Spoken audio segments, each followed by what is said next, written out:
Good afternoon, distinguished delegates. The third meeting of the 64th session of the Commission for Social Development is called to order. I invite the Commission to continue its consideration of Agenda Item 3A, entitled Priority Theme, Advancing Social Development and Social Justice through Coordinated, Equitable, and Inclusive Policies, in order to hold a high-level panel discussion on the topic From Promise to Progress, Advancing Social Justice through Coordinated Action. I welcome you all to this high-level panel discussion, Segment 1, on coordination and governance, equity, inclusion, and participation.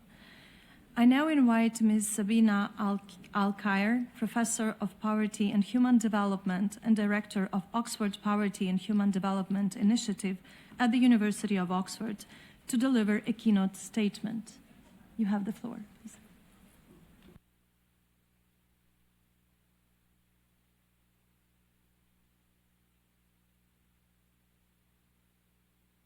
These delegates, ladies and gentlemen, friends. In December 1998, when Amartya Sen was awarded the Alfred Nobel Memorial Prize in Economic Sciences, he delivered a lecture entitled The Possibility of Social Choice, which began memorably with camels.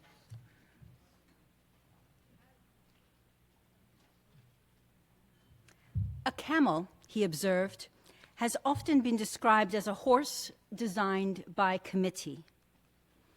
But Sen regarded this as far too rosy a picture of collective decision-making. After all, camels are remarkable creatures capable of traveling long distances without food or water, physically well coordinated, and on good days, surprisingly harmonious. Sen's deeper concern was that if a committee were charged with designing a horse that fully reflected the diverse wishes of all its members, the result might be far worse than a camel. Perhaps, as he put it, a mercurial creature combining savagery with confusion. Having acknowledged the profound difficulty of coordinating diverse priorities, the remainder of his Nobel lecture was upbeat and demonstrated not one but myriad constructive approaches with viability and reach. We gather today in the same spirit. The 64th session of the Commission on Social Development has in many ways set sail from Doha, Copenhagen, and Agenda 2030. Our destination port remains equity and inclusion. But we soberly realize that many ports are under siege. Exclusion, discrimination are increasingly normalized. Countries face shared and intersecting challenges, the breakup of old alliances, geopolitical uncertainty, financial unpredictability, shifting political dynamics, threats of conflict, climate stress, technological disruption, and social fragmentation, to name but a few. What we need now are clear navigation charts, credible pathways with Sen's viability and reach that show how we move from where we are to where we promised to go next. This Commission has that formidable task. How, realistically, can we move forward? The UN Secretary General's report drew on a wide range of country experiences, spanning small island developing states, least developed countries, landlocked developing countries, Africa, conflict-affected settings, disaster-prone middle and high-income countries. He showed that successful cases have often embedded coordination at the heart of governance, overcoming fragmented decision-making and aligning economic, social, environmental, and digital policies around shared goals. Put simply, he held that coordination matters. Coordination reduces duplication, freeing scarce resources. It aligns energetic nodes of change, so health doesn't compete with education, nor social protection undercut inclusive growth. And coordination accelerates progress because tackling linked problems together is cheaper and more effective than addressing them one by one. But coordination does not happen by accident. It must enter our institutional architecture, but also our mental architecture, the way we conceive of problems and search for solutions. If this seemed difficult before, it is incredibly daunting now. But there is promise. To see the possibilities and promise, we need to be clear what coordination looks like. Let me illustrate coordination using social protection activities that reduce multidimensional poverty. Approaching 4 billion people now live in developing countries with official national multidimensional poverty indices. How does coordination use these? It starts by defining poverty together. A few weeks ago, Jamaica became the most recent country to launch their first official National Multidimensional Poverty Index, or MPI. And to define poverty, they approached 17 urban and rural communities, youth groups, and community organizations, asking which aspects of poverty should we focus on. It asked the National Poverty Reduction Program Committee, the National Social Protection Committee, persons involved in population policy, social protection, academics, and other professionals. Incorporating diverse voices helps create many supporters. The Secretary General's report also recommended embedding coordinated strategies. So Mexico and Panama were the first of many countries to establish MPIs by law. Costa Rica legally supported poverty budgeting. Legal supports help balance the challenge of political cycles. Laws provide a skeletal structure for coordination. Yet to inform coordination, data that makes poverty visible is key. Social protection hence locates who is poor, household by household.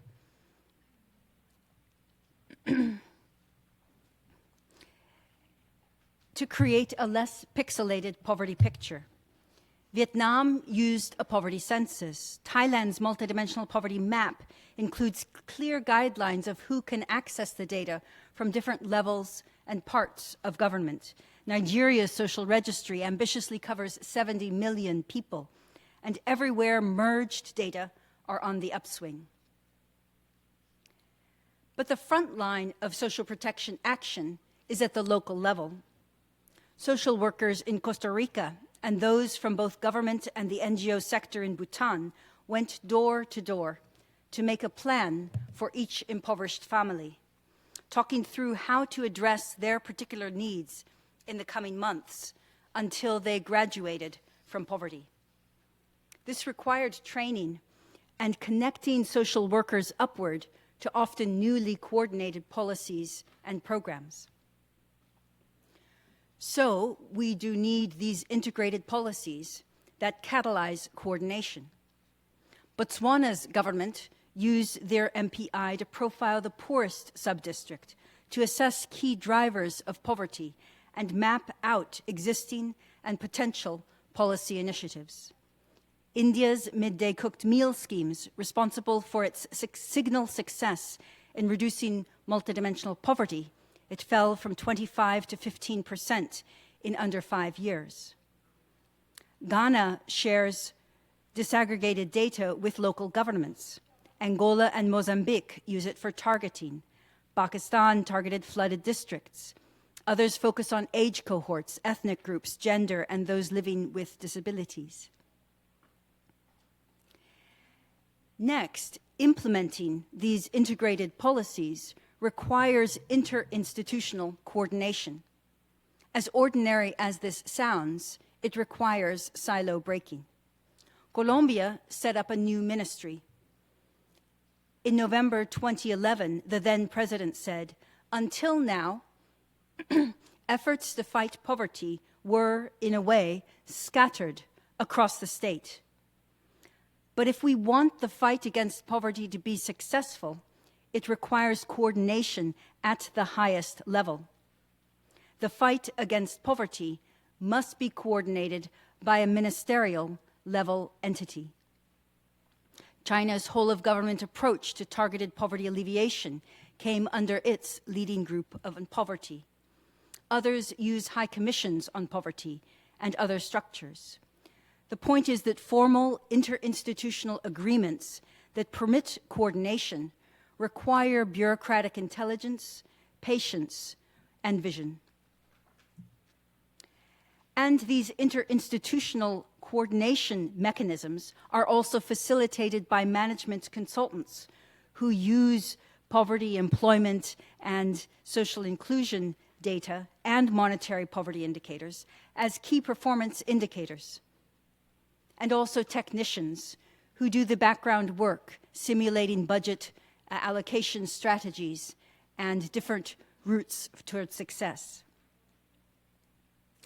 And finally, what about the leaders at different levels who so often compete? In Colombia, the president and key ministers met in person. To motivate their cooperation, one meeting per year presented detailed updates of poverty in all its forms and inequality. On the spot, that committee, which had no delegates, would discuss the indicators that were lagging. No time to blame. They all put their minds together to come up with an integrated plan to unblock lagging indicators in their coming year. Why? The press were waiting outside. After that meeting, the committee went into a press conference. It's a great motivator. In this way, a committee of highly capable and ambitious ministers who could have spent their time blaming or competing, instead activated a team mindset. They saw that reducing poverty and building social justice was a team sport. None of them could achieve success alone. They had to play together, and they had to play to win for the government and for the people whose lives were at stake. This is what it looks like when coordination enters the mental architecture at any level, from the national to the local. But I'd like you to observe something. None of these examples are perfect. Each had its oversights and will have its naysayers. Nearly all will be temporary, overturned or refashioned in some later phase. None address all the objectives set out in Doha and Copenhagen. And yet each had at its core a pragmatic, coordinated, problem-solving orientation that meant that in that domain, progress darted forward. Some people's capabilities expanded, and governments learned firsthand how and why to coordinate. So how does such coordination begin in practice? 3 weeks ago, our research center, OFI, in Oxford, were privileged to host an exchange with a senior delegation from an African country.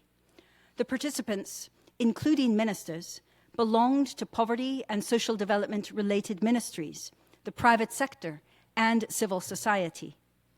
Some knew law, others accounting, finance, social protection, data, or analysis, or communication. They were convened, and the event was planned by a wise and strategic woman in the Ministry of Finance. Their aim was clear: to design a fast-tracked, evidence-based way to target monetary and multidimensional poverty and deliver social protection, so their national MPI and monetary measure would reduce swiftly, visibly, and sustainably. After 5 days of very hard work, they left with a concrete plan and strong sense of teamwork. DESA supports such workshops elsewhere. But coordination isn't all group work. It also requires one professional sitting alone in a room to solve coordination conundrums and cut costs. For example, a statistician patiently scours a questionnaire of their household or social registry and realizes it is possible to replace 5 weak questions that are never used with 5 questions that would permit them to target poor households accurately. Or a legal expert hammers out language that will require cooperation across previously siloed institutions. Or a manager of social workers proposes a multi-pronged strategy that cuts duplication so more families can be connected to eligible services, even with fewer staff in times of austerity. So we might not be able, personally or in our teams, to manage all of Doha's aims. But somehow, cunning, committed people manage to find something that is doable, and they simply do it. If you want more examples, Brazil's Global Alliance Against Hunger and Poverty is a virtual wellspring of such, as it seeks to break down traditional divides, experiment with pooled funding, and coordination action sprints. But after coordination, how do we track our progress?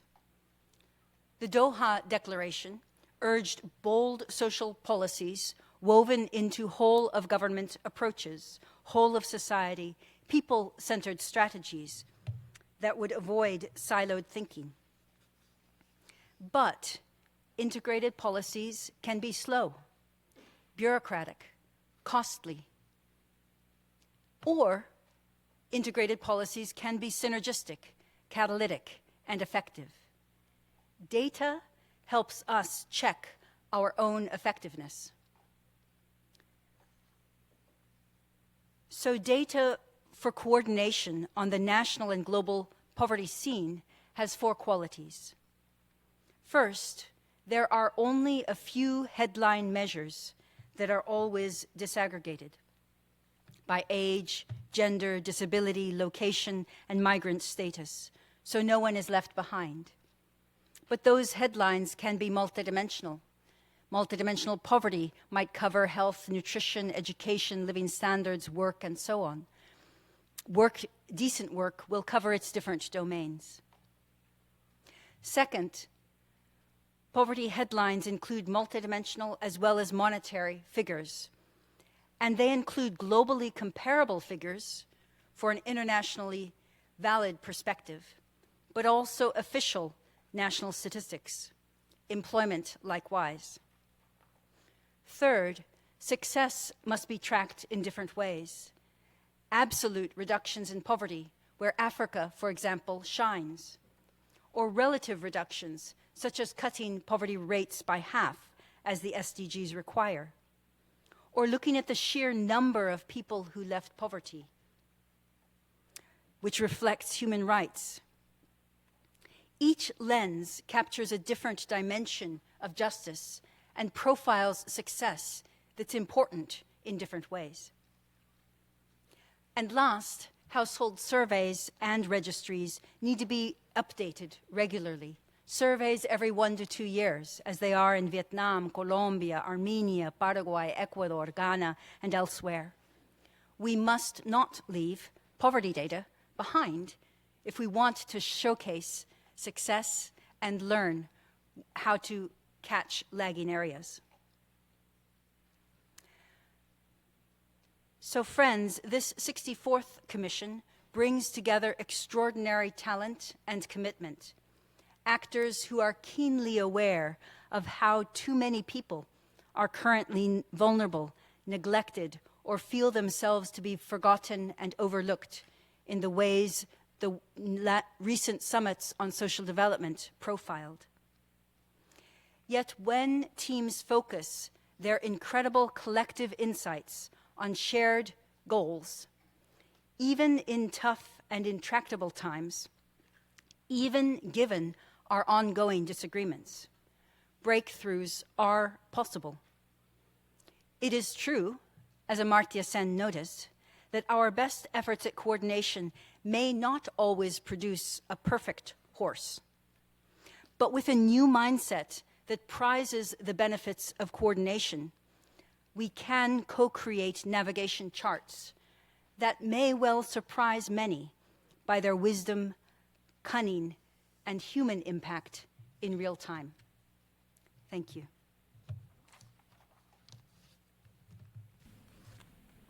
I thank Ms. Alkire for the insightful presentation. I now welcome our distinguished panelists.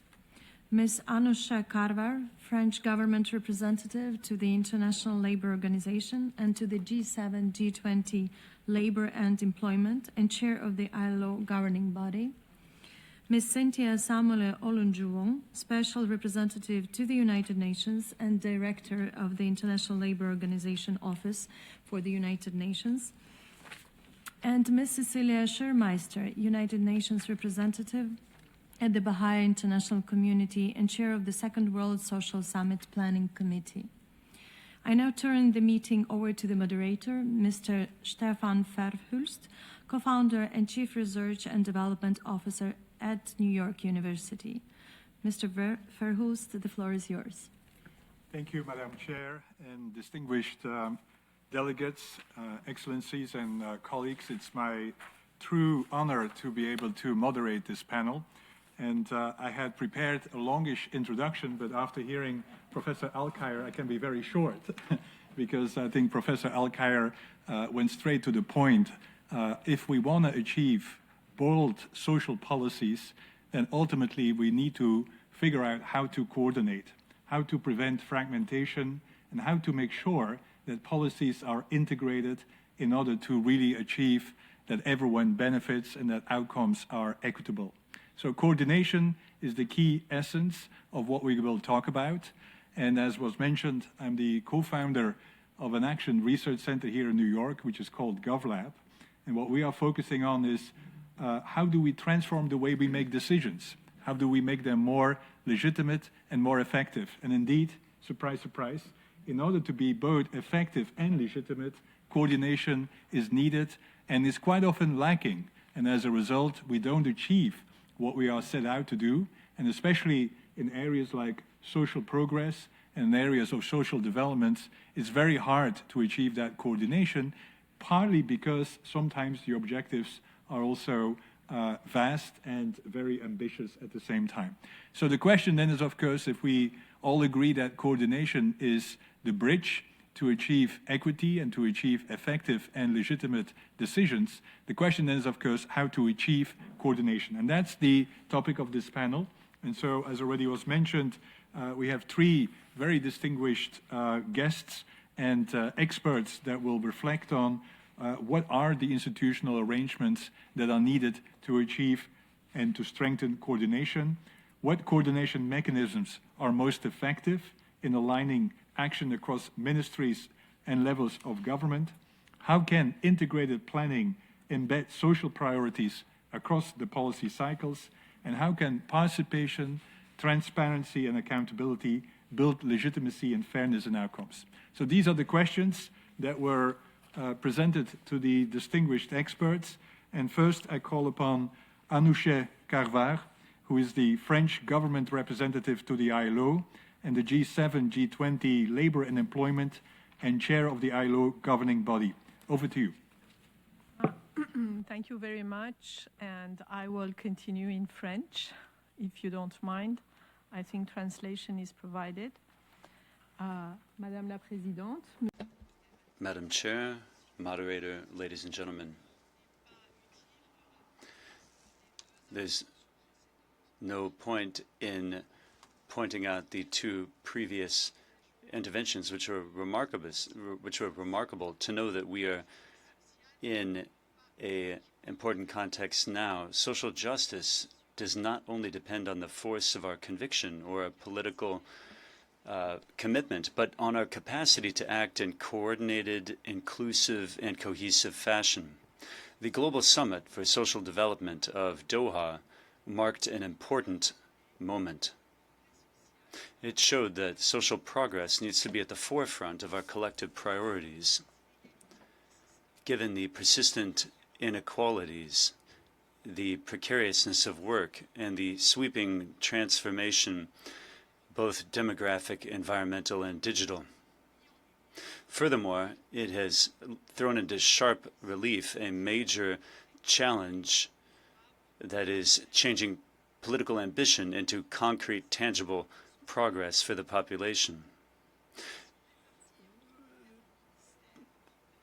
Different ministries, programs, and levels of government have been all fragmented, and this fragmentation limits the impact of public policy and constrains access to the law and makes it hard for citizens to access citizens. Conversely, when political action is coordinated, it becomes more effective, more equitable, and, above all, more visible and easier to understand for the population. Stronger coordination allows for an alignment of public priorities. It optimizes the use of resources, and it allows for a fairer response to be mounted to the multiple challenges, be they linked to gender, age, disability, revenue, origin, or migration status. This fosters integrated responses addressing social services, employment, education, health, housing, social inclusion, rather than engaging in isolated interventions. This fits into my commitment as the chair in a global partnership with the alliance I'm working in, a partnership together with the ILO, aiming to eradicate child labor, forced labor, contemporary slavery, and human trafficking.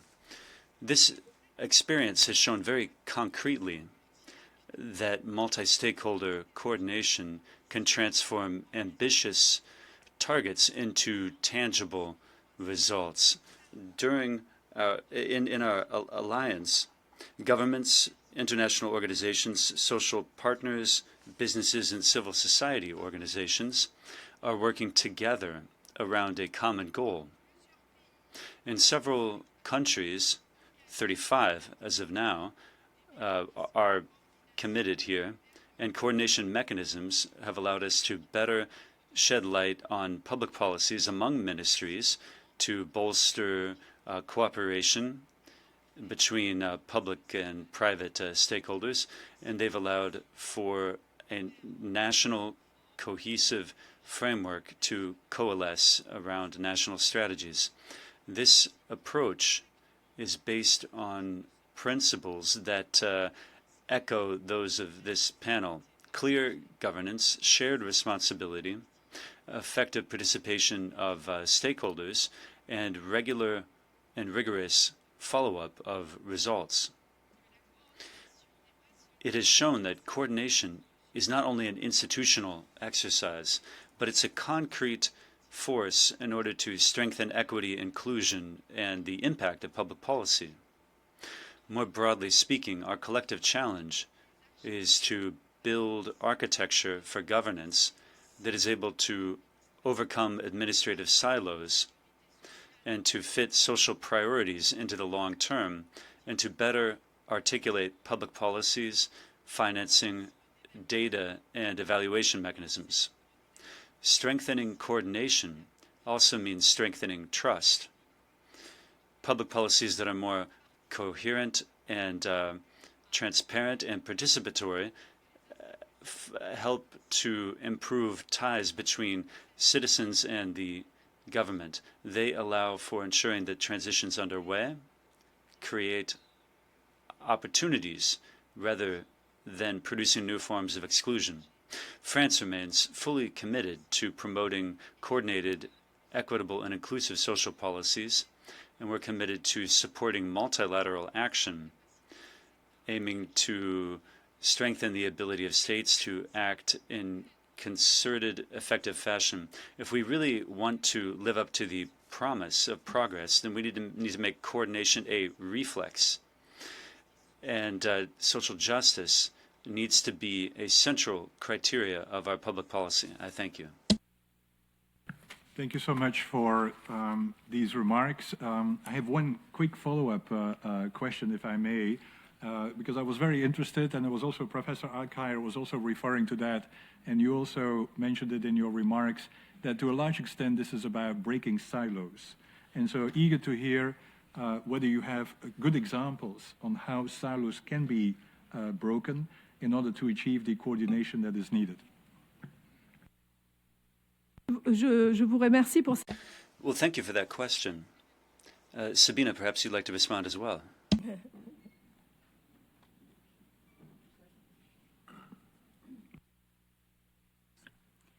Thank you so much.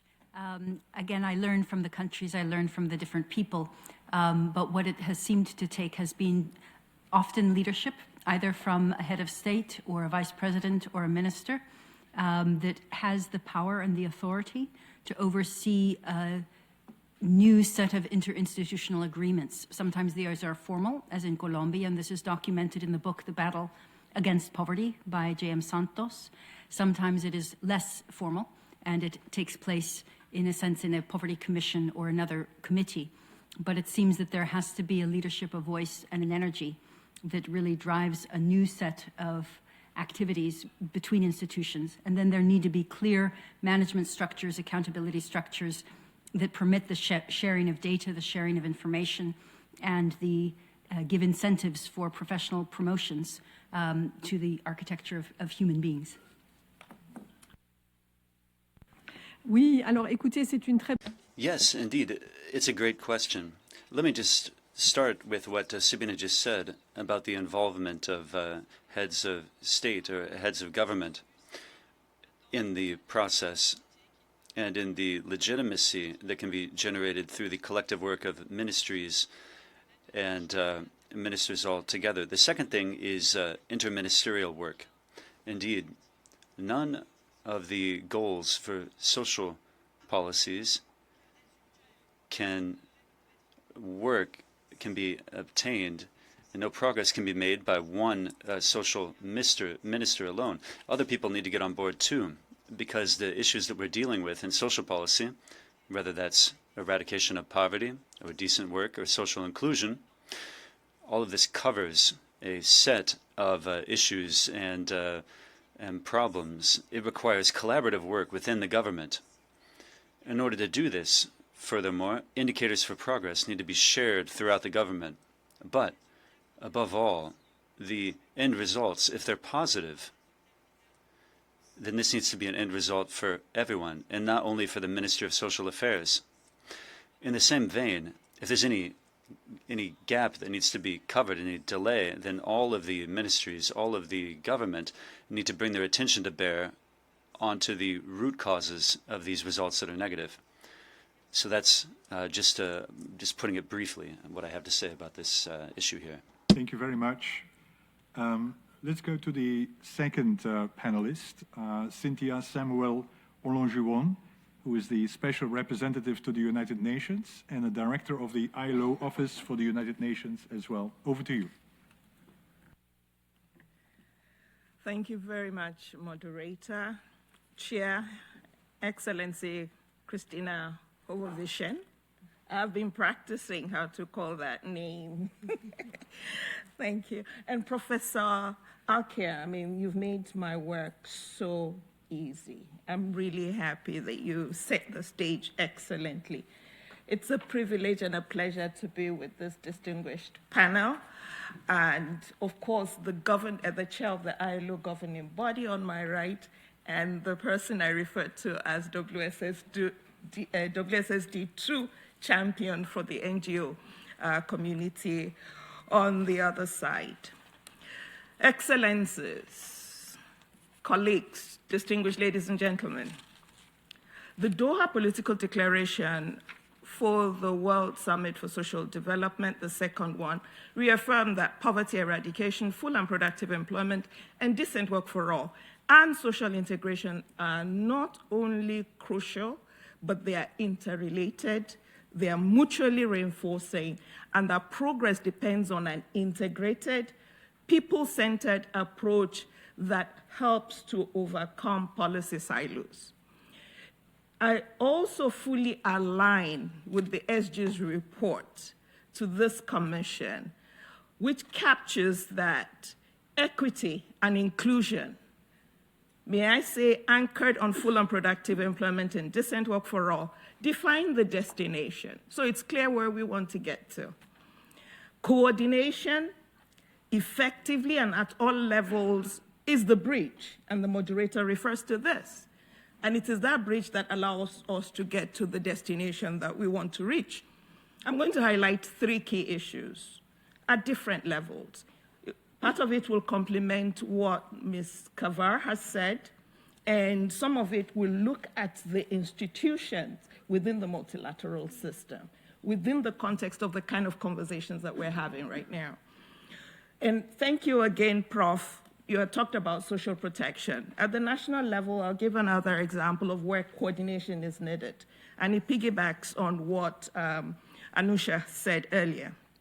When it comes to employment, or a pro-employment policy, which is one of the central anchors of the Doha Political Declaration, we need a comprehensive, multi-sectoral approach.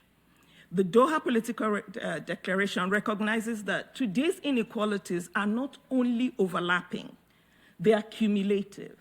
They are shaped by gender, by age, by disability, by income, by migration status, and where you're born. Addressing them requires an integrated response across labor, social protection, care, education, health, housing, migration, and technology systems. A comprehensive pro-employment policy approach is needed to overcome the barriers that prevent people from equal access to opportunities, particularly for decent and productive employment. This approach should align with macroeconomic, sectoral, and enterprise interventions, with basic education and skills development and active labor markets that incorporate equality objectives to address the structural barriers fully integrated, especially as it concerns women. So that's the first. And as I said, it's in synergy with some of the points that have been made earlier, particularly by Madame Kavar.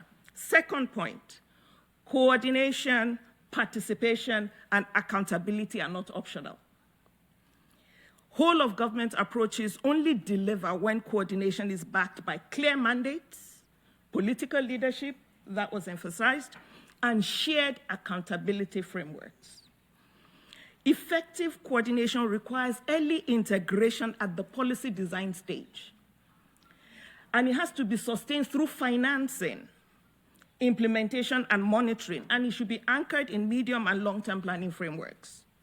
Social dialogue is a key governance mechanism for the promotion of social development and social justice, and it gives us a practical example of what inclusive governance looks like. The ILO has been in existence for 107 years now, and it's been anchored on tripartism. Once there's engagement, the process might take some investments, but once there's engagement, the decisions are owned. Whole of society approaches, including structured engagements with social partners and civil society, they strengthen legitimacy, improve policy coherence, and build trust in public institutions. Collaboration among government ministries, international organizations, social partners will allow for more holistic and coordinated responses to today's intertwined global challenges. Third, effective multilateralism centered on social justice is required. By positioning social development and social justice as a global priority and shared responsibility, the Doha Political Declaration reasserts them as foundational pillars of the multilateral system. The summit's success and lasting impact will hinge on how its conclusions are advanced, not only at the national level, but in ECOSOC, in New York, in CSocD, in CSW, and other relevant bodies, recognizing that, of course, CSocD has been given the mandate for the implementation.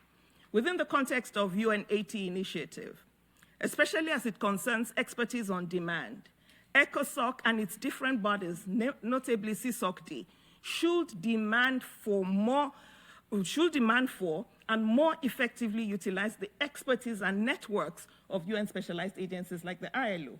And I'm really pleased that this is taking place. The ILO's mandate for social justice through decent work, together with its tripartite governance structure, have an important contribution to make.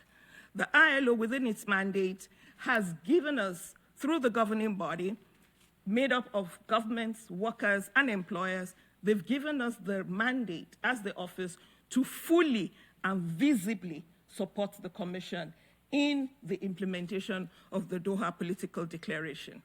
Indeed, the 355th session, held immediately after WSSD2, has also given us the mandate as an office to integrate the decisions of the Doha Political Declaration into our program of work for 2006 and 2007.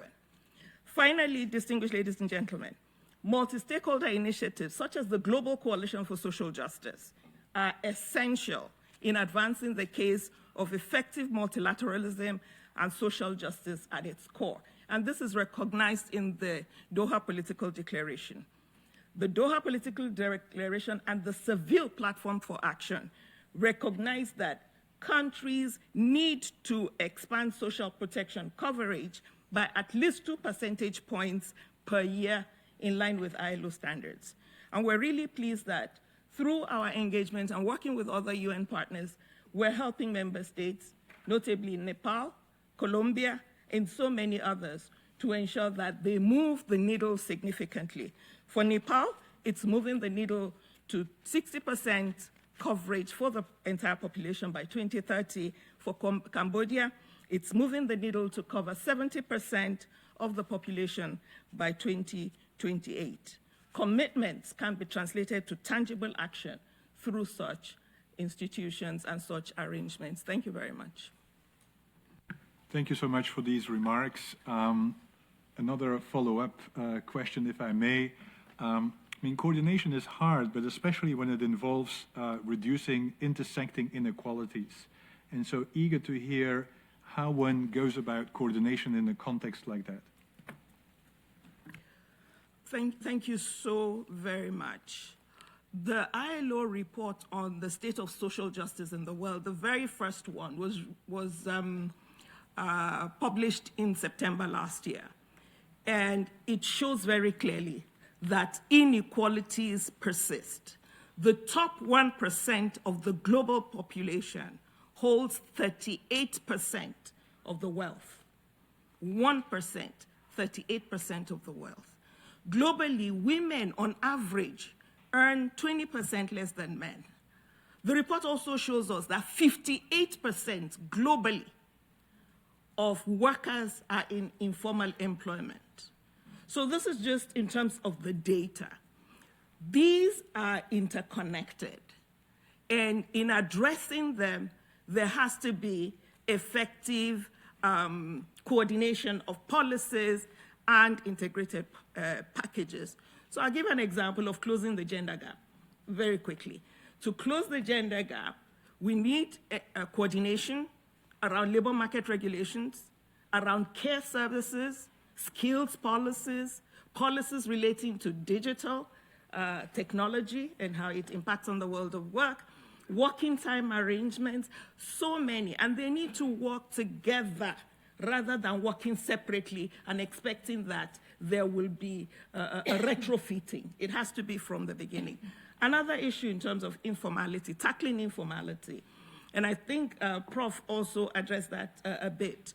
It requires that labor inspection, enterprise support, skills development, rights at work, these are all, and social protection interventions are integrated. Data, quite important, and this was said excellently by Prof, are so important to ensure that our coordination does not just give national averages, but that the coordination and the specific targeting will address those specific groups, especially those who face multiple barriers.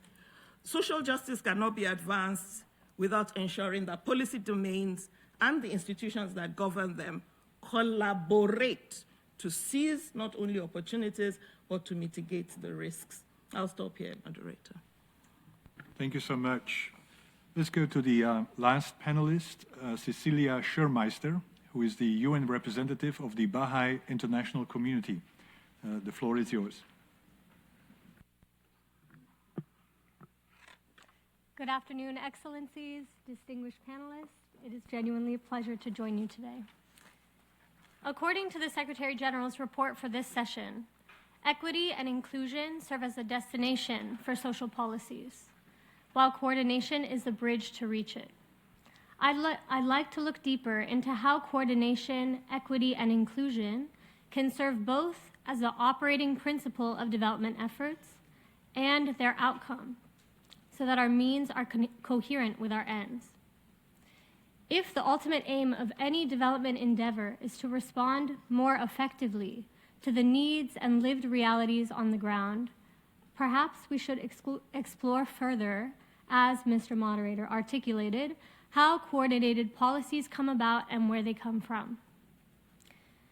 Or, in other words, what are the fundamental collaborative arrangements amongst the different actors of society that, when translated into coordinated action around a sense of responsibility for the collective well-being, lead to coordinated policies? If we think of the key social actors in any population's path towards development, there are three that come to mind: the individual, the community, and the institution. Experience around the world clearly demonstrates that social development advances most effectively when the efforts of governing institutions, local community groups, and individuals reinforce one another, rather than duplicate or detract. In practice, relations between these central actors are often animated not by reciprocity and collaboration, but rather by adversarialism, competition, and transactionalism. These types of relationships exacerbate a host of social challenges all too common around the world, manifested in falling levels of trust, hopelessness, and the want of a compelling vision for the future. Underlying the relationship between these actors today is often the assumption that we are destined to be at odds with each other, to compete for resources, to always have the orientation of an us versus them. So we keep designing systems based on this assumption, which breeds further challenges and inequalities. Now, our history through today is replete with injustice and crisis, so of course, these concerns are not unfounded. However, they miss part of a fuller story about what can emerge from within a population when social actors work together. The worldwide Baha'i community is seeing that in places where the relationships among the individual, the community, and the institution is animated by partnership, collaboration, and coordination, development is more responsive to the population's needs. What are some of the elements, then, that are part of this coordinated relationship? It includes social actors coming together to identify shared aspirations, to generate a common narrative about a shared vision for the future, to collaborate in a posture of learning, to operate with humility, knowing that none of us have the answers, but that both the questions and the answers have to be discovered with the people themselves in a collaborative process amongst the community and the institutions. This whole of society approach can foster a sense of joint ownership to participate in a collective process of transformation, in which each individual and actor builds their capacity to contribute to a process that works for the well-being of the entire population from within. Where can this happen? We can find it in the environment created by the community. And how is this supported, facilitated, and given energy? The institutions help to strengthen systems of increasing coordination amongst stakeholders with diverse views. It is clear then that conceiving of these social actors and a redefined relationship between them in new, more collaborative and coordinated ways enables diverse actors to see their objectives as one. This can open the doors for alternative, more constructive social arrangements that lead to locally nurtured and collectively designed policies, ultimately leading to a culture transformed by a stronger social fabric to bolster a community's pursuit of its parallel material needs. As more collaborative patterns of relationship like this are created, the constructive capacity to coordinate is multiplied, and the objectives of social development can be more effectively advanced. Thank you so much. Thank you so much.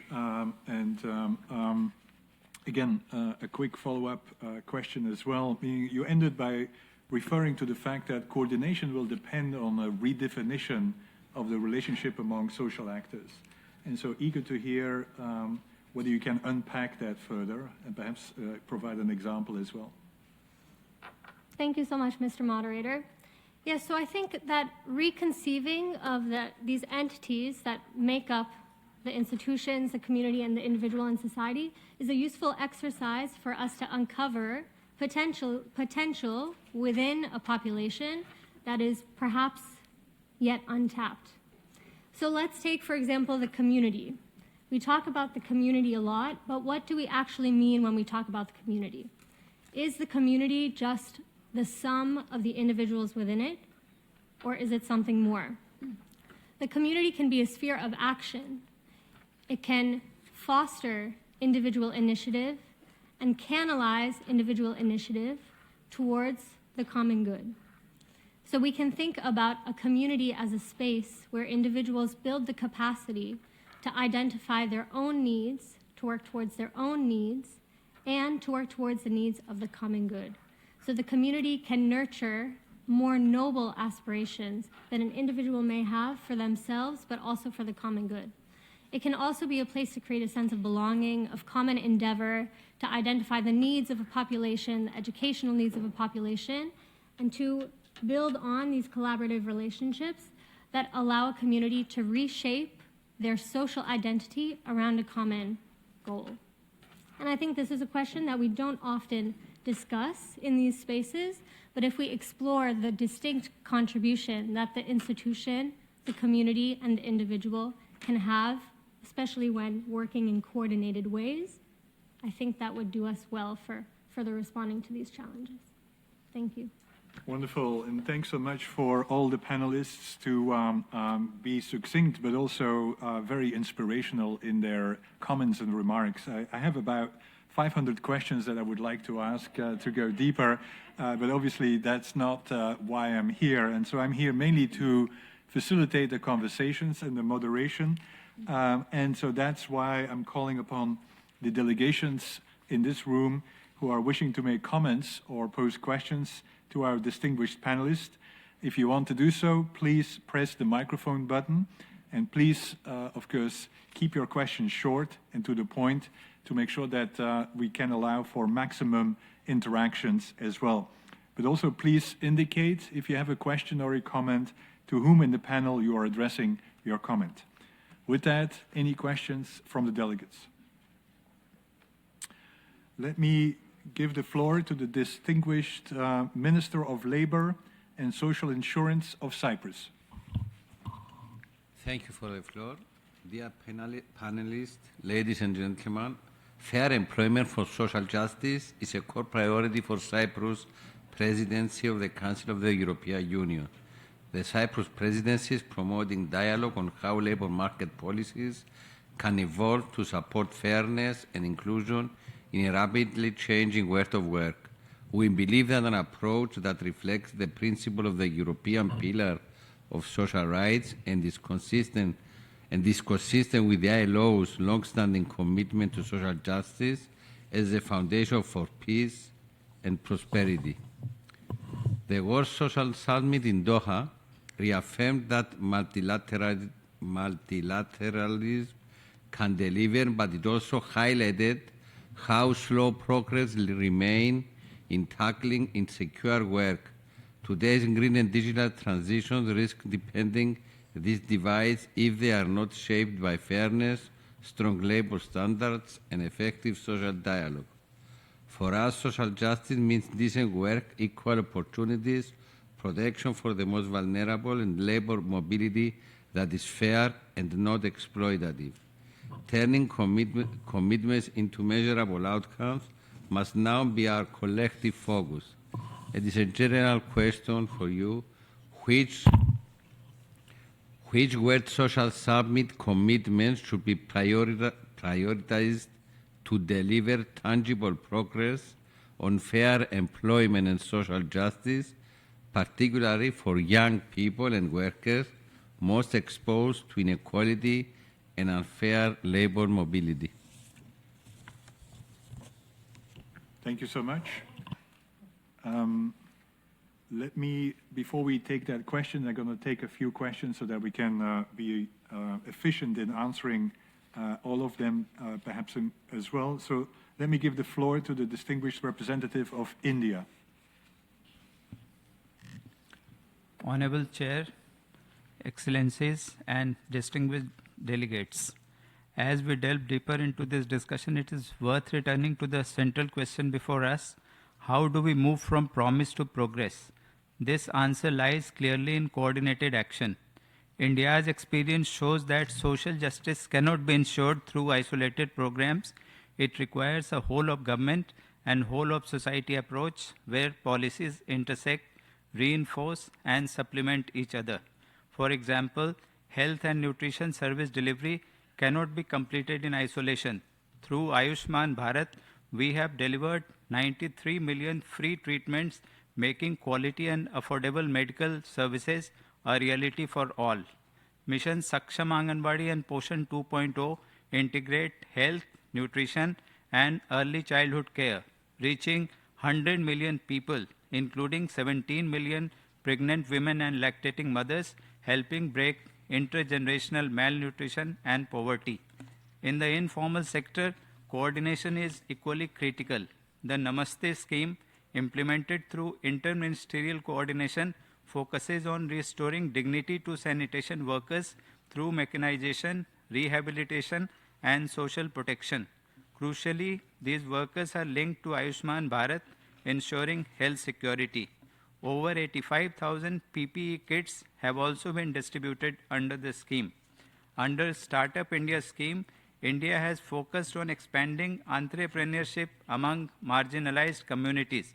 The Venture Capital Fund for Scheduled Castes has already supported 117 enterprises through concessional finance.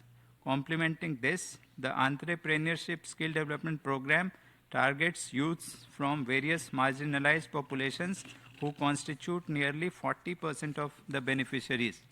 Recognizing coastal and tribal regions as foundational to India's future, 17 ministries coordinate under the Janjatiya Unnat Gram Abhiyan scheme to bridge critical gaps in housing, healthcare, education, and connectivity for tribal majority villages.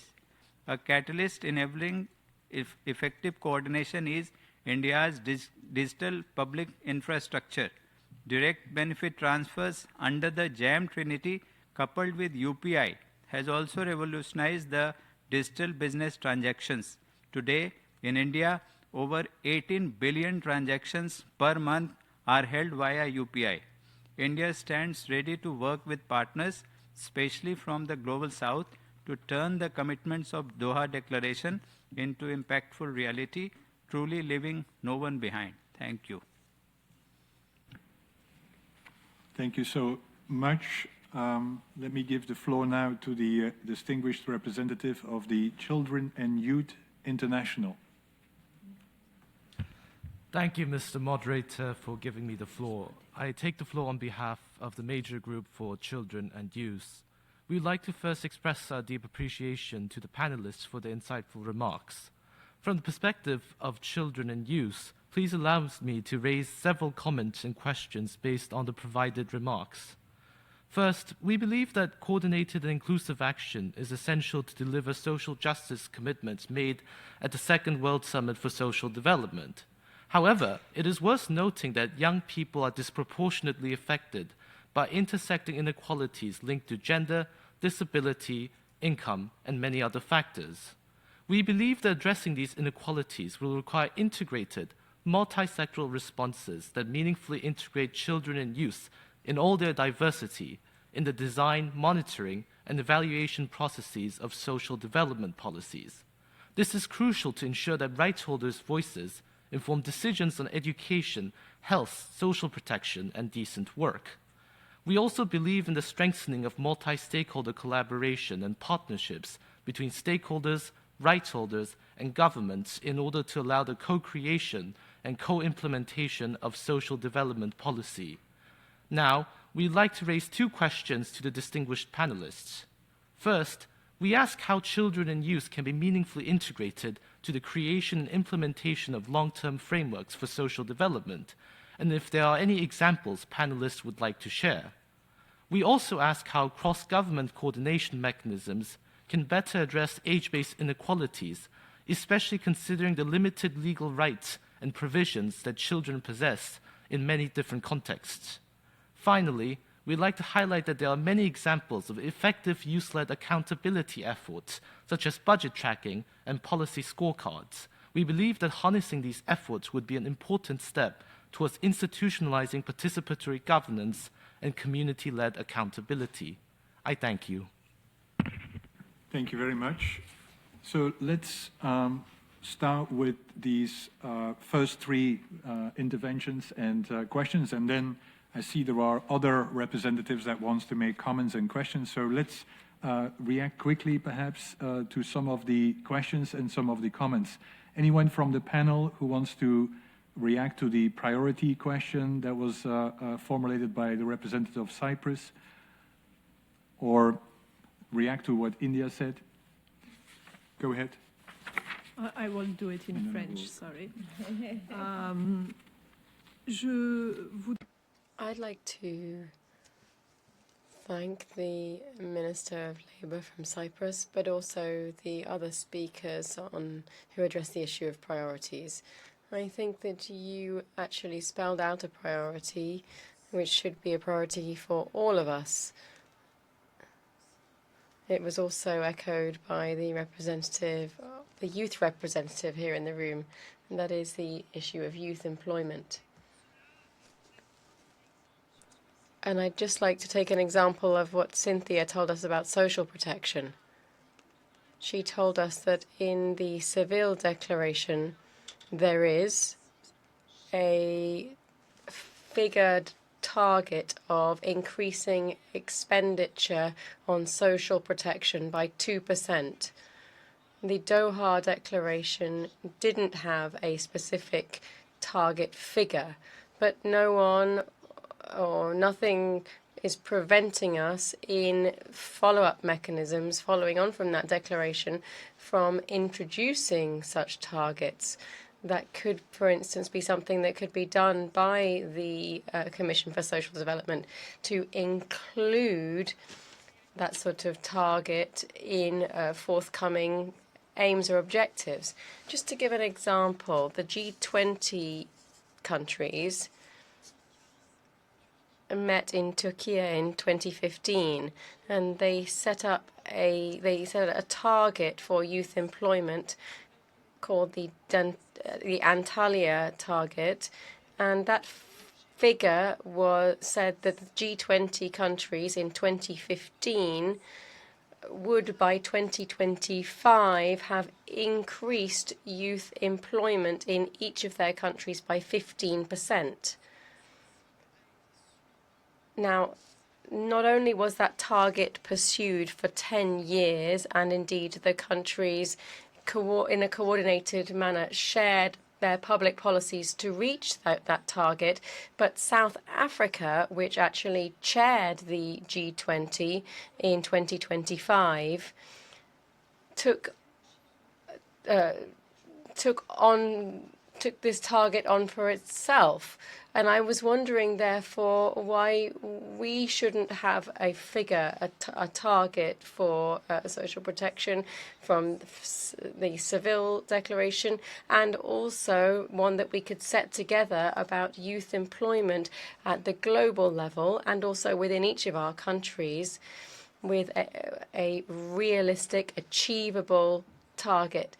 So this, I think, is a cause that the youth representative group here could support and could pursue at the same time alongside the governments which need to make more and more progress in this area nowadays. So one solution here might also be to, in following up on the Doha Declaration, follow up with figures and targets which would allow us to measure our progress towards these aims. Thank you. Go ahead. Thank you very much. And thanks to the Honorable Minister from Cyprus, first for the great work you're doing and the importance attached to social dialogue. But that question that you posed as to which should be prioritized, it was difficult, really. I totally agree with what Anisha has said as it links to youth employment and the youth dimension. But I want to bring a slightly different perspective. Informality is where we have the worst decent work deficits. Informality is also where you have young people overrepresented. If I go back to my previous life as the regional director for Africa, when we looked at the statistics a couple of years ago, some countries, more than 94% of youth in employment were in informal work.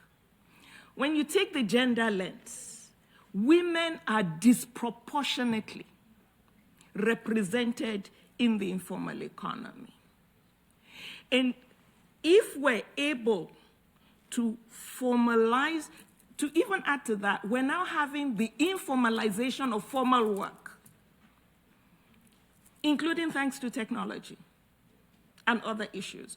So if we were to address the decent work deficits in the informal economy, it will address a lot of issues, including the youth dimension, the gender dimension. And this is an area that needs a lot of us coming together and moving from just talk to real effective coordination, as was articulated by Prof. On the youth issue as well, in terms of youth engagement, thank you so much for bringing that to the table. I remember also when I was in the Africa region, I really struggled. How do we do this effectively that we're not paying lip service? It's easy to invite one person to be on the table. It's easy to say we're having one youth event. But real youth engagement first takes one decision, but also strategy and training those who would do it. Because it's one thing to want to, it's another thing to be able to do it. We had to invest resources in the Africa region and learn from those who had done it well and worked with organizations of young people. How do we do this? Let's do it together. So one of the things I'm really so pleased with here in New York is that last year in the third committee, there was a youth engagement, substantive, with effective participation. That's a good practice. And it was initiated by the group on children and youth. Is that all? Can we do more? Yes, but at least that's a good example. The last, the last thing I would say is that we do have institutions, we do have bodies like the Global Coalition for Social Justice.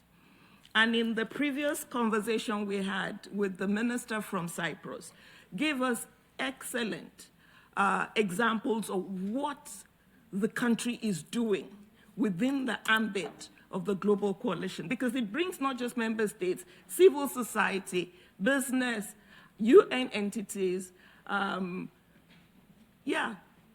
so many people together to really co-create and to co-deliver. So thank you so much for all the comments that have been made. Thank you so much. And let me, to close here, call upon the representatives of the European Union to be followed by the representatives of Cuba.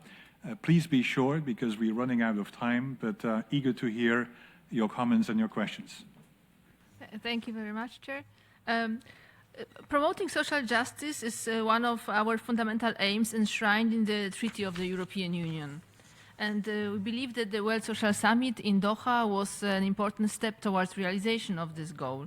However, we are still very much concerned with the slow progress in many areas, such as poverty eradication, ending hunger, eliminating child labor, reducing inequalities, ensuring decent work for all in clean, healthy and sustainable environmental and climate conditions. On top of that, we also have additional challenges, such as during the past decades, life expectancy has significantly increased and the percentage of older persons among the population is rising. Managing the demographic transition is part of creating an inclusive society. And the European Union, the European Commission will therefore present a strategy on intergenerational fairness in March 2026. In addition, we also need to ensure a just transition to a green economy that promotes social inclusion and provides opportunities for all workers, particularly in vulnerable and informal sectors, and guarantee equitable opportunities and protection for workers in the digital economy. So, on top of the already existing major inequalities, we also have transformative challenges in the world, such as those posed by these green and digital transitions, which need to be inclusive, fair, and accessible, and thereby contributing to achieving sustainable development goals and social integration. My question to the panelists is the following. How do today's major transitions, namely the green, digital, and demographic transition, affect social justice, and how can the coordinated action address these transitions? Thank you. Thank you so much. May I call upon the representative of Cuba?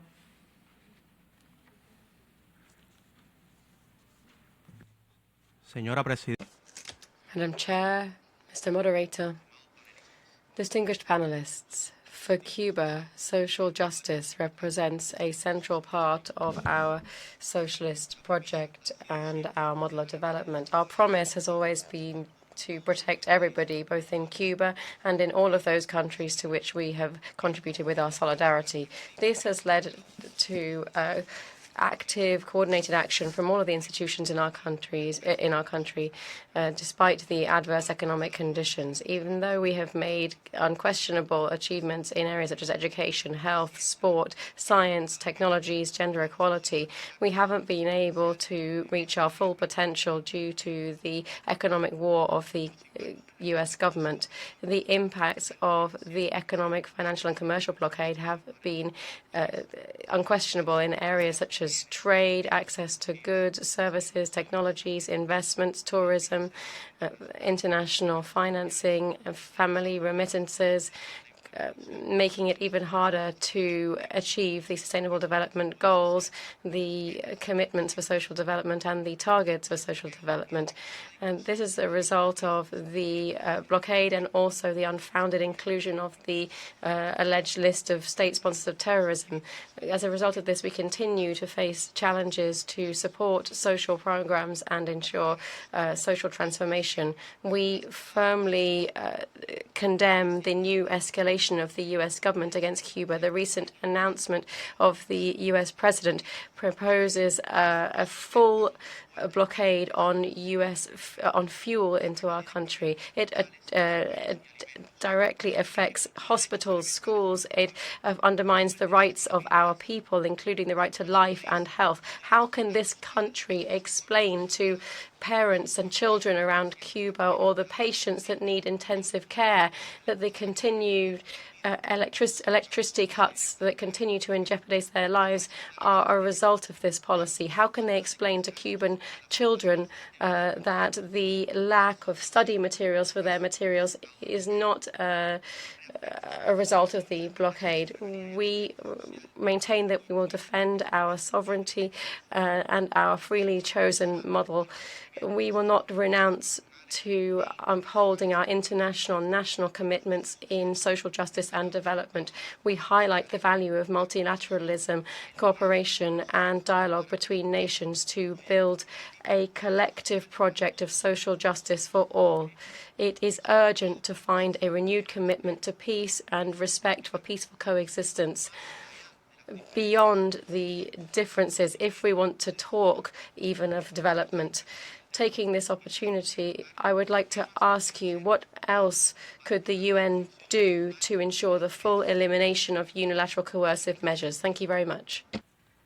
Thank you so much. Thanks to all the delegates for their comments and questions. We're running out of time, but let me ask Cecilia Schurmeister perhaps to give some final reflections or answers to some of the questions, and then I will give the floor back to Professor Alkire to also provide some reflections as well. Over to you.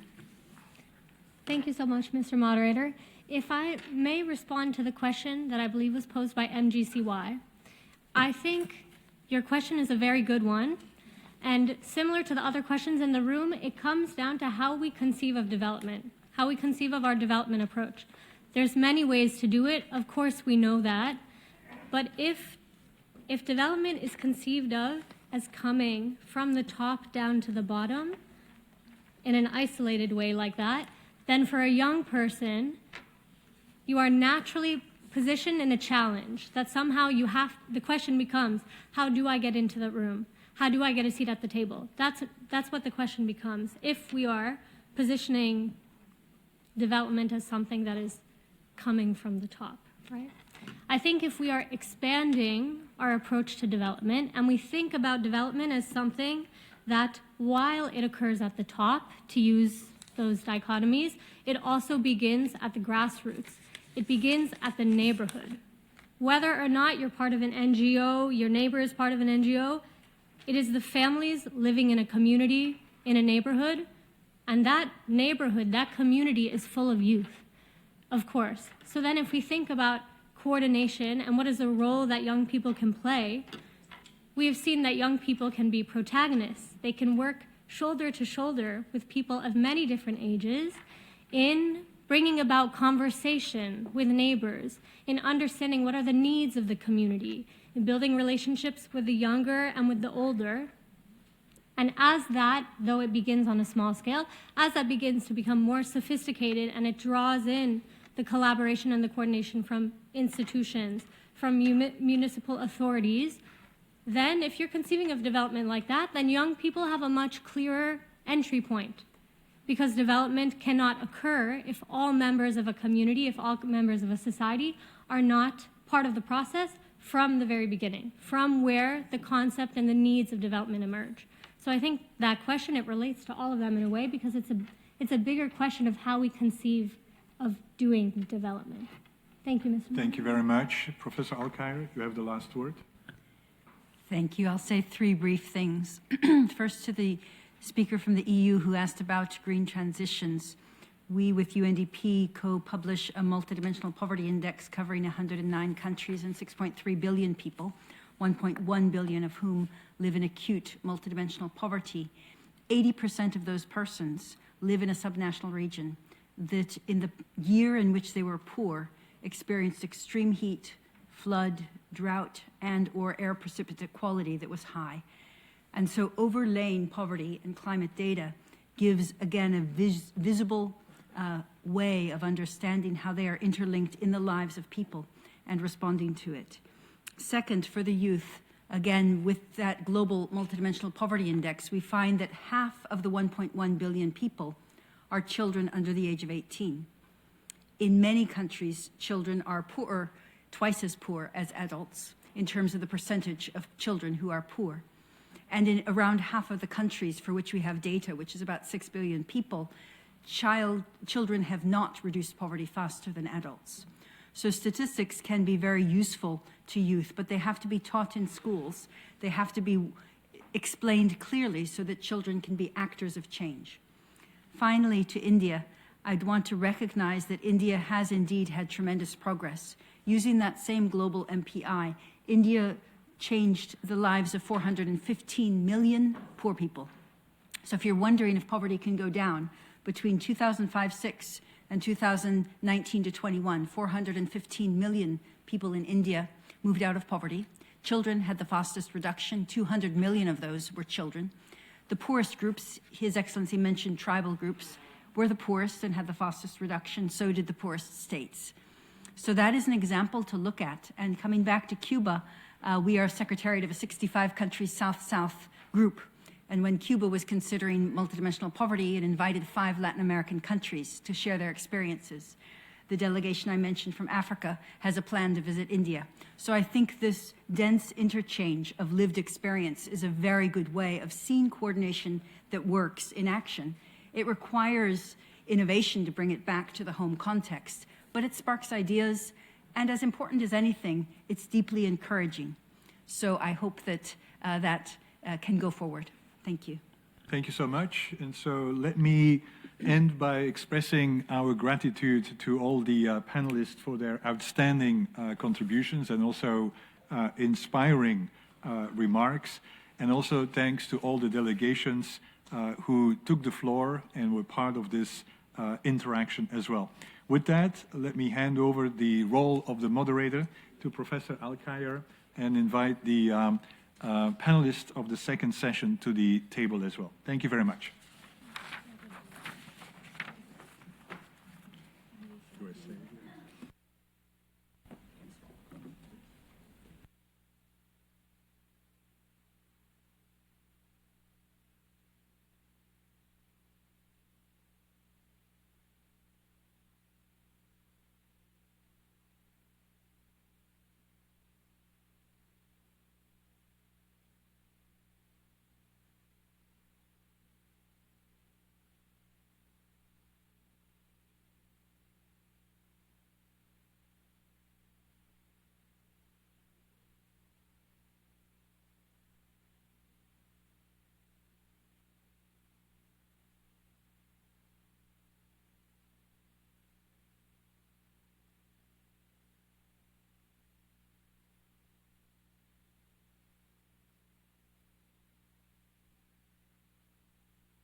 Excellencies, distinguished delegates, we have concluded the high-level panel discussion, segment 1, and it is my pleasure to welcome you to the high-level discussion, segment 2, on coordinated financing and digital public infrastructure for social development.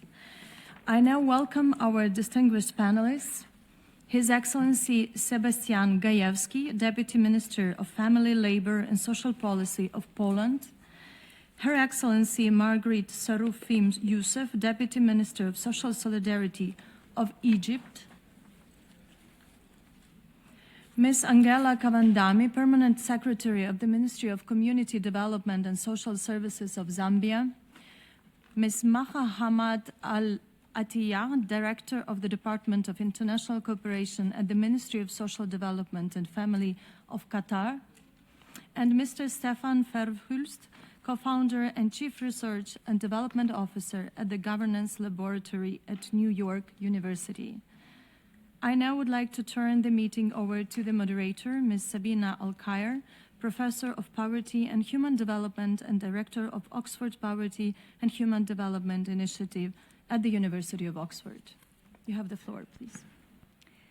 Distinguished delegates, excellencies, colleagues, we move in this second segment of the high-level panel to build on the governance and coordination challenges we discussed earlier, but turn to financing and technological enablers that make the coordinated action possible in practice.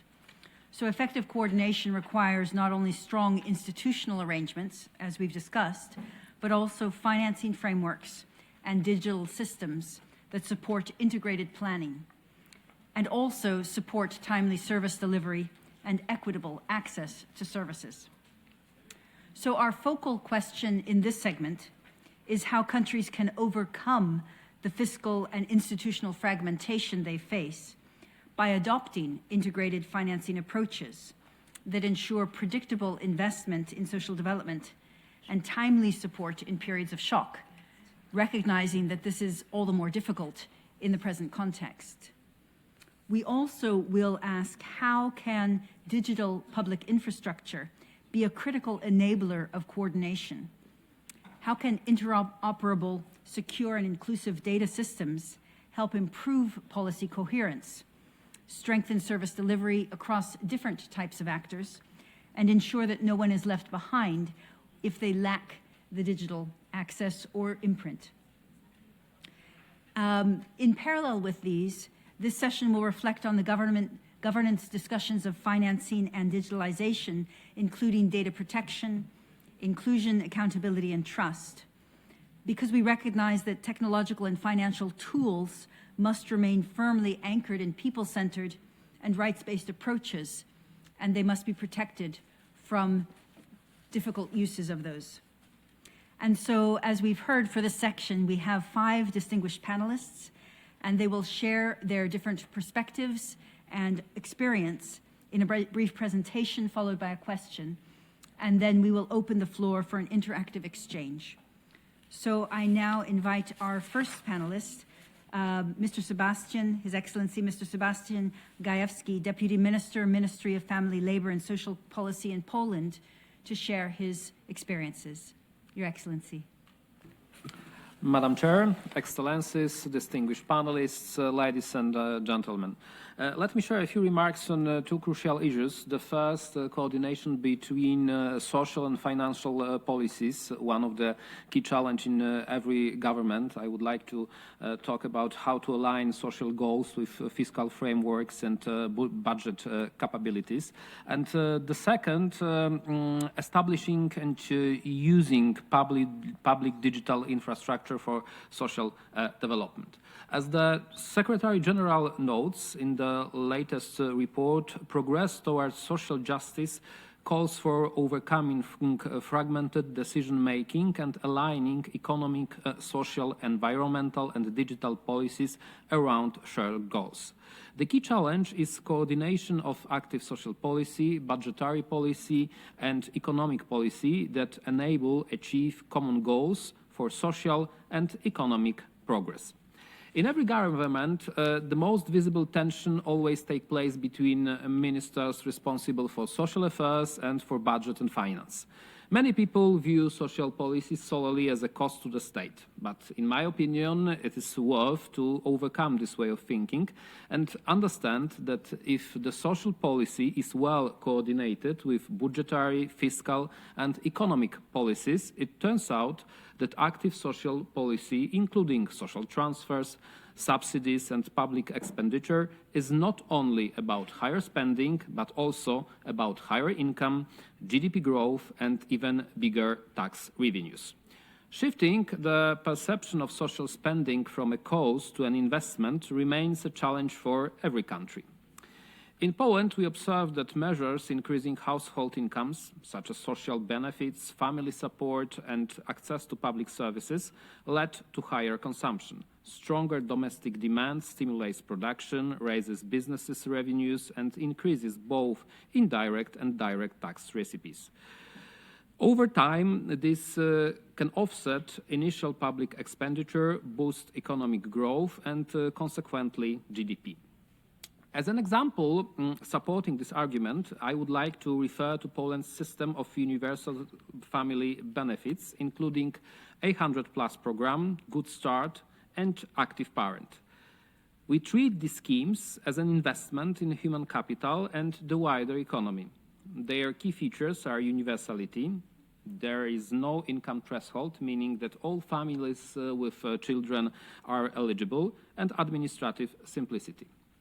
What are the effects? We combated the risk of extreme poverty among families with children, support families that decided to have them, and constantly stimulated families' well-being, spending, and in effect, our economic growth. Coordination of social, budgetary, and fiscal policy can be also used as an answer to problems of labor market and aging of societies. I would like to give an example from latest Polish experience. In Poland, we have very low unemployment rate, face labor shortages, and our society is obviously, like in many European countries, aging.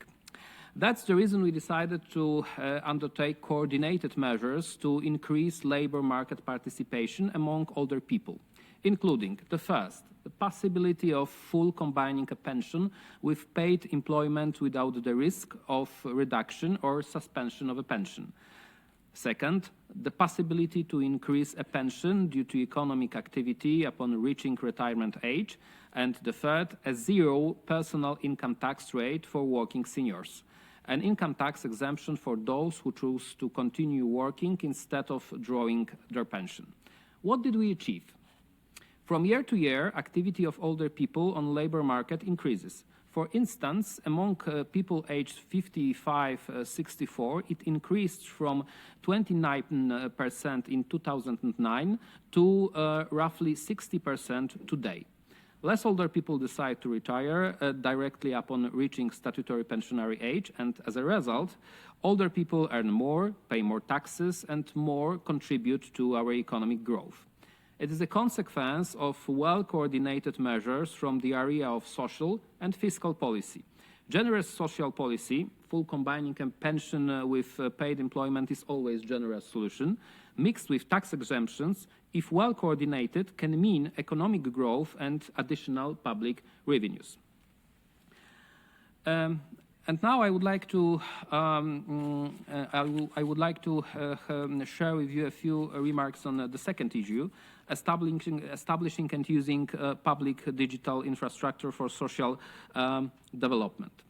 The Secretary General report identifies integrated data systems as a key driver of policy coherence. Today, data and digital systems are fundamental to state governance capacity.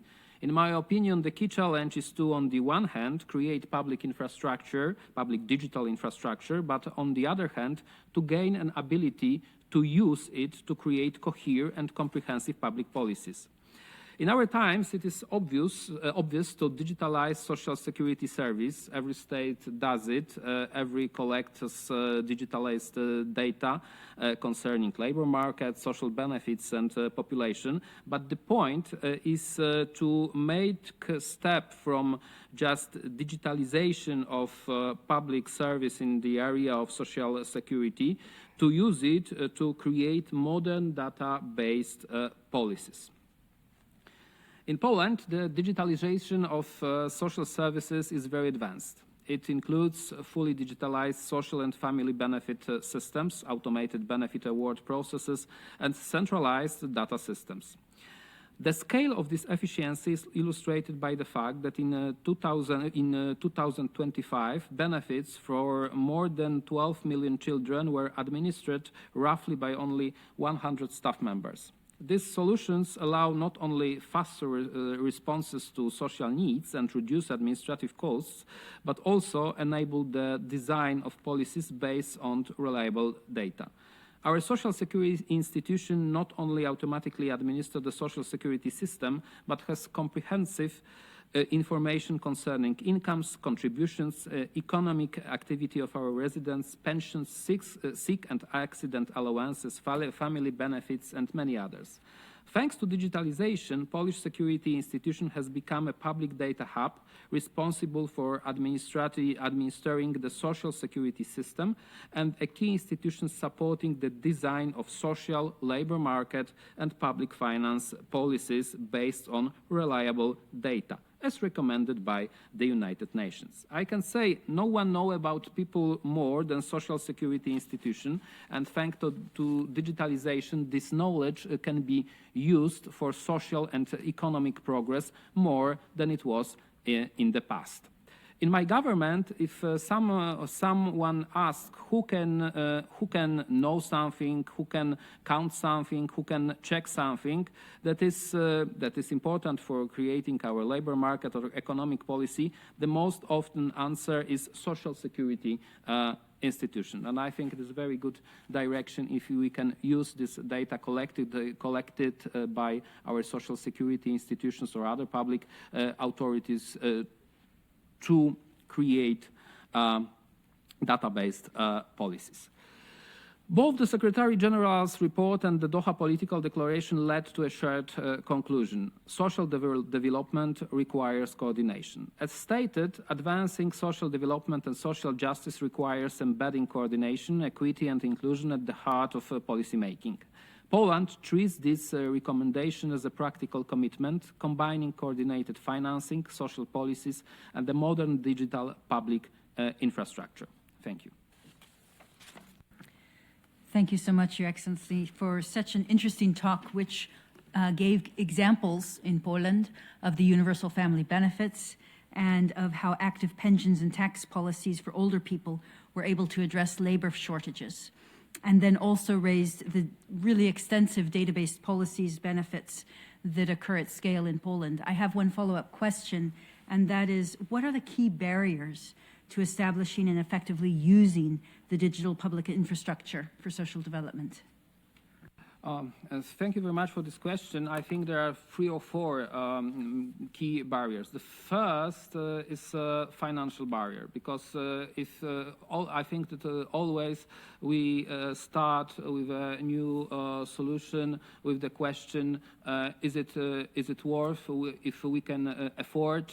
And I think that this question is always vital when we decide to establish digitalization in every area of public administration. So I think that people ask if it is worth to give money for digitalization. The second barrier is people, because in every public authority we have people who are afraid of losing their jobs and being replaced by computer systems, by AI. It is a challenge of our times. The experience shows that it is not true. That if we decide to establish some informatical systems, data systems, and or use AI, no one loses a job, but it is an important barrier, especially when you talk with, for example, trade unions in public administration. And the third barrier, I think, is the most important concerning the topic of this session, is awareness, because I mentioned that in every single country we digitalize social security institutions, we have data systems, and so on. But it is one step. But the second step demands awareness. Awareness means what we can achieve using this data that we collected. We can collect data for collecting data and to have them. We can can collect data concerning, for example, labor market, taxes, contributions, pensions, and allowances, and so on, and use it to create a modern database policy. And I think that this lack of this awareness can be a barrier. And the last one, as always, is legal frameworks, because always we should some regulations that enable us to use collected data, not only to have them, to collect them and keep them in, for example, social security institution, but to creatively use them to create public policies. Thank you so much for a riveting and informative explanation of Poland's leadership on both financing and digital infrastructure, and also for this candid enumeration of the barriers that not only Poland, but I'm sure other countries will face. We now turn to Her Excellency Margaret Sourafim Youssef, the Deputy Minister of Social Solidarity of the Arab Republic of Egypt. You have the floor. Thank you, Madam Chair. Excellencies, distinguished colleagues, we often talk about the digital divide as if it is a gap we can bridge with a few more cables or cheaper smartphones. But the reality is that digital access is no longer a luxury, it is a foundation of social development. Egypt's experience demonstrates that social development at scale requires coordinated financing and strong digital public infrastructure, not fragmented programs or siloed budgets. We are moving from scattered digital projects to a unified, resilient digital public infrastructure. Over the past decade, we enhanced our integration across financing, delivery, and data systems, ensuring that social protection, care, and economic empowerment reinforce one another. A key lesson learned is that scale and coordination are essential. Egypt's decision to place social protection at the center of its national development strategy led to doubling of public expenditure, reaching 700 billion EGB in the 2025-2026 budget. Egypt has officially launched its integrated national financing strategy to align financial resources with the Sustainable Development Goals, utilizing a performance-based budgeting framework to ensure efficient public spending. This strategic initiative, spearheaded by the Ministry of Finance and the Ministry of Planning and Economic Development, focuses on enhancing fiscal transparency and diversifying funding sources to support long-term economic resilience. Excellencies, rather than treating social programs as isolated expenditures, Egypt has increasingly aligned them through a platform-based approach with cash assistance, takaful and karama, serving as the backbone for the multiple sectoral interventions. This is one of the biggest social protection programs in Egypt, reaching 8 million households in the past 10 years and benefiting 4.7 million households today. Integration with national initiatives such as Decent Life, in Arabic Haya Karima, which bundles infrastructure services and social protection for 58 million citizens. While not framed formally as pooled funds, this approach reflects program-level coordination, where financing decisions are aligned around shared social outcomes, poverty reduction, human capital development, and resilience. Excellencies, esteemed audience, the transformation of takaful and karama into a legislated social rights governed by the amended social assistance law was a major step toward long-term financing, certainty, and institutional sustainability. At the same time, Egypt's system has proven shock responsiveness during the COVID-19 pandemic and the inflationary shocks. The government was able to rapidly scale benefits, expand coverage, add hundreds of thousands of new families to the safety net. This was possible because financing was supported by strong registries and scalable delivery mechanisms, ensuring that resources could be deployed quickly and transparently when risk materialized. The key lessons is that predictable public financing combined with legal anchoring enables both stability in normal times and the flexibility during crisis.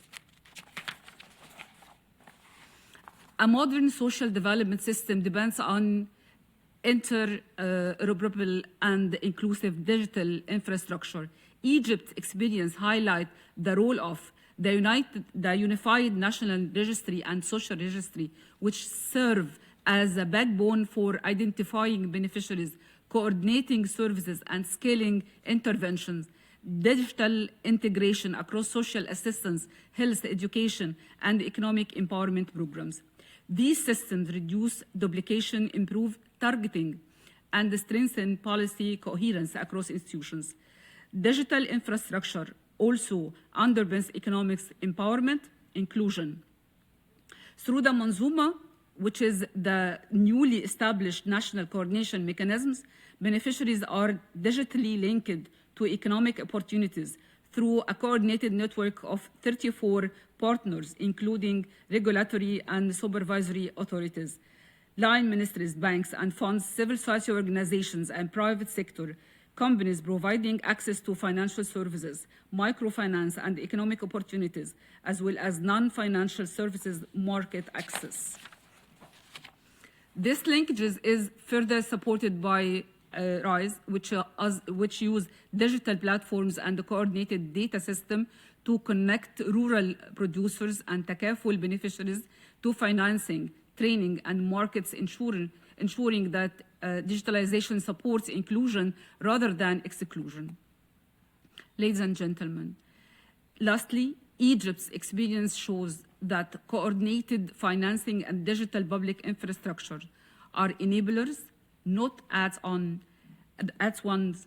of social development. By aligning large-scale public financing, legal frameworks, and interoperable digital system, Egypt has strengthened its ability to deliver integrated services, respond to shocks, link protection with economic empowerment, maintain policy coherence across sectors. The lessons for social development beyond 2030 is clear. Without coordinated financing and trusted digital systems, even well-designed social policies cannot reach their full impact. Thank you. Thank you so much, Your Excellency, for that very clear picture of how Egypt doubled the public expenditure. So it focused on scale and coordination of its Haile Karima, of the cash transfers, of the different programs to achieve huge gains. And I'd like to congratulate Egypt on having also multidimensional poverty indexes, but also how she showed how data, in particular the Unified National and Social Registry, augments and catalyzed the change, and how those data fed 34 producers, not only related to poverty, but also related to rural producers who needed connections to markets and to training. So that's really a wonderful case study of finance and data. I'd like to ask, what are the factors that contributed to the success of social protection programs in Egypt? Thank you, Madam Chairman. The main factors, of course, after the efficient targeting, the programs have to be comprehensive. So it's not just giving the financial aid, but how can we integrate health, education, the families' issues, nutrition, working with the children. So it's very comprehensive and matching and covering different items at the same time. Also, they have to be integrated with graduation strategy from its beginning. So once we started to have the financial aid, we have to think about how can we help people to be graduated and how can we be really out of this system. Thirdly, and which is very important, and now our Manzuma or system, it's around this concept, the strong link with the economic empowerment. So we have to consider the people who are part of the safety net and the social protection scheme. They are fortunate because they do have different skills and they have different passions. So we have to deal with this as really as a wealth, as a fortune, and we have to work for economic empowerment integrated with the social program from its beginning. Thank you. Thank you so much. So the factors of success are comprehensive programs, helping graduates from poverty stay graduated, and linking to economic empowerment and social protection. We now turn to Her Excellency Ms. Angela Kawandami, the Permanent Secretary, Minister of Community Development and Social Services from Zambia. Thank you, Moderator, Excellencies, and distinguished delegates. The Doha Political Declaration reminds us that bold social policies must be coordinated across institutions. They must be equitable in outcomes and inclusive in design. The Secretary General's report captures this very well by noting that equity and inclusion define the destination, while coordination is the bridge that gets us there. From Zambia's experience, I would like to reflect on the two critical enablers of that bridge. That's coordinated financing and digital public infrastructure. First, on coordinated financing for social development. One area where progress is evident is the use of program-based budgeting and medium-term expenditure frameworks to align policy priorities with financing. These tools strengthen coherence across sectors by shifting the focus from institutional mandates to outcomes, particularly within the human and social development sectors. In this way, social protection programs benefit from more predictable budgetary allocations and closer alignment with complementary sector investments in health, education, nutrition, and livelihoods. This reduces fragmentation and improves the timeliness of support to vulnerable households, including during periods of economic stress and climate-related shocks. Building on this, there is also a need to strengthen integrated financing approaches to further reduce physical compartmentalization. This includes improving coordination between sectors during budget formulation, enhancing alignment between national priorities and development partner support, and reinforcing medium-term planning to protect social spending. Importantly, there is a need to continue to strengthen financing frameworks that supports shock responsiveness, allowing social systems to scale up more quickly when households are affected by crises. Second, on digital public infrastructure as an enabler of coordination. A key enabler of coordination is strong foundational and sectoral information systems that support coordinated service delivery. For example, from Zambia's experience, our social protection digital payments platform has enhanced the efficiency and transparency of social protection delivery, improving reach and reducing the risks that are associated with cash payments. At the same time, improvements in administrative data systems across social sectors are enabling better planning, targeting, and monitoring using digital tools. In this regard, there is a need to ensure digital systems are interoperable, secure, and inclusive. In this manner, targeting, for instance, will become easier with its associated costs reduced across social protection sectors such as health, education, nutrition, and livelihoods, particularly for households facing multiple and intersecting vulnerabilities. Looking ahead, Zambia is prioritizing the moving from sector-based social protection information systems to a national social registry with a focus on improving data quality, interoperability, and used for decision making.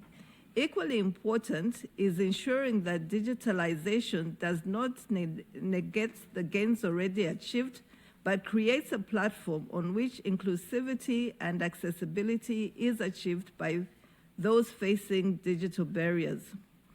Third, linking financing and digital systems to equity and inclusion. What is working well in this space is the recognition that financing and digital systems must reinforce each other.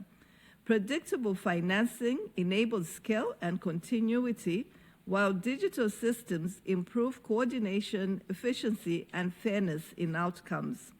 Together, these enablers support more people-centered and life cycle approaches, allowing us to address intersecting inequalities related to gender, age, disability, income, and geography. They also strengthen the capacity of social systems to support just transitions by protecting vulnerable groups during periods of economic adjustments, climate stress, and structural change. Finally, on governance, accountability, and public trust, reforms must be underpinned by strong governance and accountability mechanisms. These may include systems such as parliamentary oversight of budgets and programs, independent audits, and structured engagement with civil society, which contributes to transparency and fiscal discipline. Grievance redress mechanisms within social programs to further strengthen accountability and responsiveness at the community level. These measures are essential for building public trust, ensuring that coordinated financing and digital systems remain people-centered, inclusive, and fair. In conclusion, Zambia's experience affirms the Doha Political Declaration's core message that coordination is not a technical exercise, but a strategic enabler of equity and inclusion. By strengthening integrated financing approaches and investing in inclusive digital public infrastructure, we can build a more coherent, responsive, and trusted social development system, one that translates global commitments into tangible improvements in people's lives. I thank you. Thank you so much for that very insightful case study in Zambia of how the financing helped to shift to an outcome-focused orientation, how medium-term budgeting led to predictable budgetary flows, and this also helped the system to become shock responsive. She also showed how the digital payments made a step forward from cash payments, and how the improved data made the targeting more accurate, which saved funds. And also showed something we haven't heard elsewhere, how engagement with civil society and grievance mechanisms at the community level supported the digital infrastructure. I do have a follow-up question, and that is, in a sense, could you explain how Zambia managed to get this medium-term predictable financing that I think so many countries would like? And also some uses of the shock responsiveness. You mentioned life cycle, you mentioned climate and economic shocks. So we'd love to hear just that little bit more. Thank you. Thank you for the question. The predictable financing is made possible by the deliberate government policy to prioritize social spending. So that has already been put in place, and then we're going further and ring-fencing some of the revenue to make sure that this is specifically going to go towards the funding of social sector. The other thing that has been very useful is also insurance instruments. We actually have insurance both at the local level for livelihoods, where we insure against droughts and floods, and then also we have that at a continental level, where we actually have been accessing insurance under the African risk capacity. So those have actually been on standby so that when there are any shocks, we are able to quickly come to the insurance instruments to get the financing in place. Thank you so much for that texture and those details. The policy to prioritize social spending and to ring fence the resources that are required. It's something very inspiring, and we do hope that others are able to go in that direction. We now turn to Her Excellency Ms. Maha Hamad Al-Ataya, the Director of Department of International Cooperation in the Ministry of Social Development and Family in the State of Qatar. You have the floor. Thank you, Ms. Sabina. I will speak in Arabic. السيدات والسادة أصحاب السعادة الحضور. Ladies and gentlemen, excellencies, it's my pleasure to be with you this afternoon in this second segment to look at coordinated funding and digital public infrastructure. This is particularly important because coordination allows us to pool our efforts to achieve results in social justice. I'd like to thank all of the panelists for their detailed briefings. I would want to talk about coordination and social development, particularly in digital public infrastructure, because this represents the bedrock of ensuring effective public policies. We need to mobilize funds, coordinate how they're used, and in a sustainable way. That's how we can transform these measures into sustainable policies. Ladies and gentlemen, coordinated financing is essential for national and international level development projects. It ensures that we need to plan so that we can respond quickly during crises and shocks. It's important also to move from traditional financing models to more exhaustive, comprehensive models. When we set up budgets, we should link results to the levels of financing so that we can finance projects effectively. It's also important to ensure that all stakeholders are involved in planning and that we have an overview of all of the sources of their financing and to ensure that they are in line with national social development policies so that we can be sure that we have the necessary funding and can provide the right support at the right time for the most vulnerable households. Ladies and gentlemen, digital public infrastructure is a main instrument of good public governance.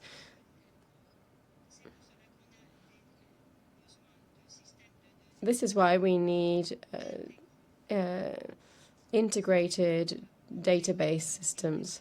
In this regard, my country has taken steps to modernize our data management systems to ensure that we can exchange data between ministries to ensure greater planning and interinstitutional coordination. In addition to this, we've set up shared platforms between the different social development services, healthcare, education, etc. In addition, we have prioritized national capacities to protect personal data. We've done this through our national policies and through capacity building. We've also been able to include the most vulnerable households by giving them access to services. And we have done this because we're convinced that appropriate financing and good digital infrastructure could help us to make a qualitative leap forward in Qatar. It will also, I think, allow us to provide better services while ensuring that we leave no one behind. To conclude, my country will continue with what it has already been doing at the national and international level. We call on all of our partners in the UN and all partner states to cooperate through investment to ensure that we have sustainable social development. Thank you.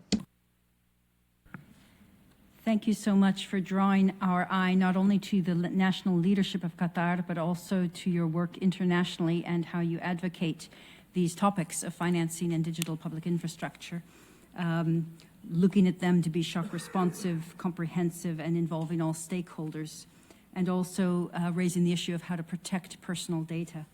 I'd like to ask a follow-up question, which is, in the state of Qatar, how can coordinated financing and digital public infrastructure work together to accelerate social development? Thank you for your question, Ms. Sabina. In Qatar, the combination of coordinated financing and digital public infrastructure has had a clear accelerating effect on social development, aligning public funding, development finance, and private investment around shared national priorities. It reduces fragmentation and allows resources to be deployed more efficiently. At the same time, strong digital public infrastructure enables faster service delivery, better data integration, and more targeted social interventions, particularly in areas such as healthcare, education, and economic participation. When financing and digital systems move in step, scale and impact increase, while costs and duplication decrease. This approach supports inclusive growth, strengthens institutional capacity, and helps translate long-term national strategies into a tangible social outcome, in line with the Qatar National Vision of 2030. Thank you, Ms. Sabina. Thank you so much. Again, just very clear examples of how coordination and the digital public infrastructure can increase the scale, the impact, decrease the fragmentation and the costs. So a very hopeful message in tough times, but one based on the experience of Qatar, and we heard how their experience did indeed share data across the different social development ministries. So our last speaker is Mr. Stefan Verhust, the co-founder and chief research and development officer at the GovLab in New York University. Thank you so much, moderator, for giving me the floor, and I will try to focus on one particular element that we have worked on that could help also achieve the objectives of social development. And I have a presentation. I don't know whether the presentation can go up. There we go. So I will focus on something that typically is not really addressed in fora like this, which is really about how can we start using non-traditional data in order to improve social development. Again, as was mentioned, I'm the co-founder of a few organizations. One is called GovLab. And so here we focus on how do we transform the way we make decisions in order to make them more effective and more legitimate. And typically our work starts from a few observations. The first one is that the world is becoming more complex and dynamic. Clearly we have many more challenges that are interdependent, and that not only require coordination, as we have discussed today, but also require innovation. And that leads us to the second observation, that in addition to society becoming more complex and dynamic, society is also becoming far more datafied. Clearly, digitalization, as we have seen in many countries, not only has made services more efficient, but we clearly have a lot more data as a result of digitalization. And that data not only is increased in volume, what is interesting about the data, and especially about digital data, is that we also have a massive amount of new variety of data, such as shopping data, data that is collected when you're online, data when is collected on social media, and so on. And in addition to that, we also have a lot more unstructured data. In the past, when we talked about data, it was typically about structured data. But today, we have massive amount of unstructured data that, thanks, for instance, to AI, we can actually start leveraging to generate insight that we didn't have before as well. When we talk about variety of data, I talk about data resulting from consumption, data resulting from communication, and so on, and so on. And to a large extent, what we can see is that this non-traditional data, as we typically call it, that is digitally captured and often privately held, can actually contribute in a variety of ways because of its characteristics such as long timeliness and especially the scale of the data that we are talking about. And we've seen this during COVID. This is, for instance, one of our research that we've developed during COVID. We were very active in actually trying to leverage non-traditional data, such as, for instance, mobility data, in order to understand mobility patterns so that we can really target those that are in need and that might be infected, but also other data, such as, for instance, social media data, in order to understand to what extent vaccinations, for instance, were taken seriously as well. Here is another research that we recently conducted with the Wellcome Trust, where we basically analyzed more than 300 studies that had used non-traditional data, which in total was 51 data sources, in order to advance health and well-being research.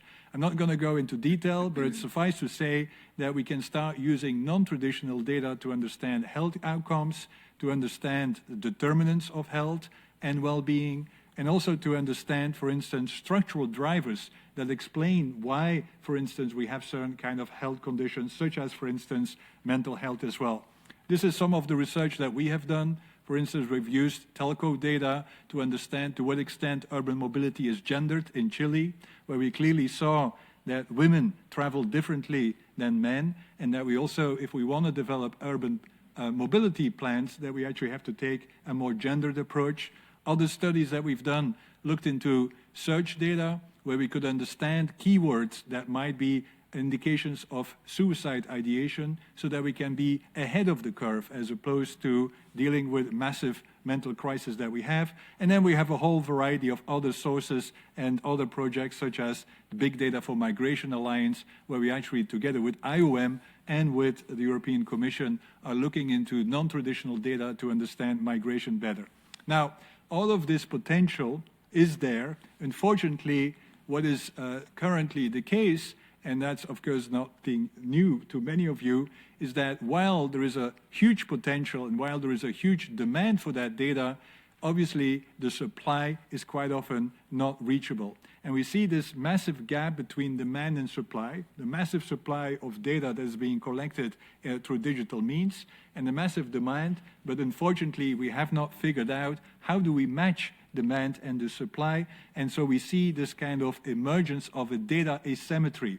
Data asymmetry meaning that those that need data don't have access to the data that is already collected and could be reused for actually public interest purposes. We have a variety of data asymmetries, which I'm not going to go into detail, but what we have done is try to deal with those data asymmetries. And one of the innovations that we have been advocating for is data collaboratives, which is kind of a new public-private partnership around this kind of non-traditional data, where the private sector quite often shares some of its data in order to really advance public interest objectives.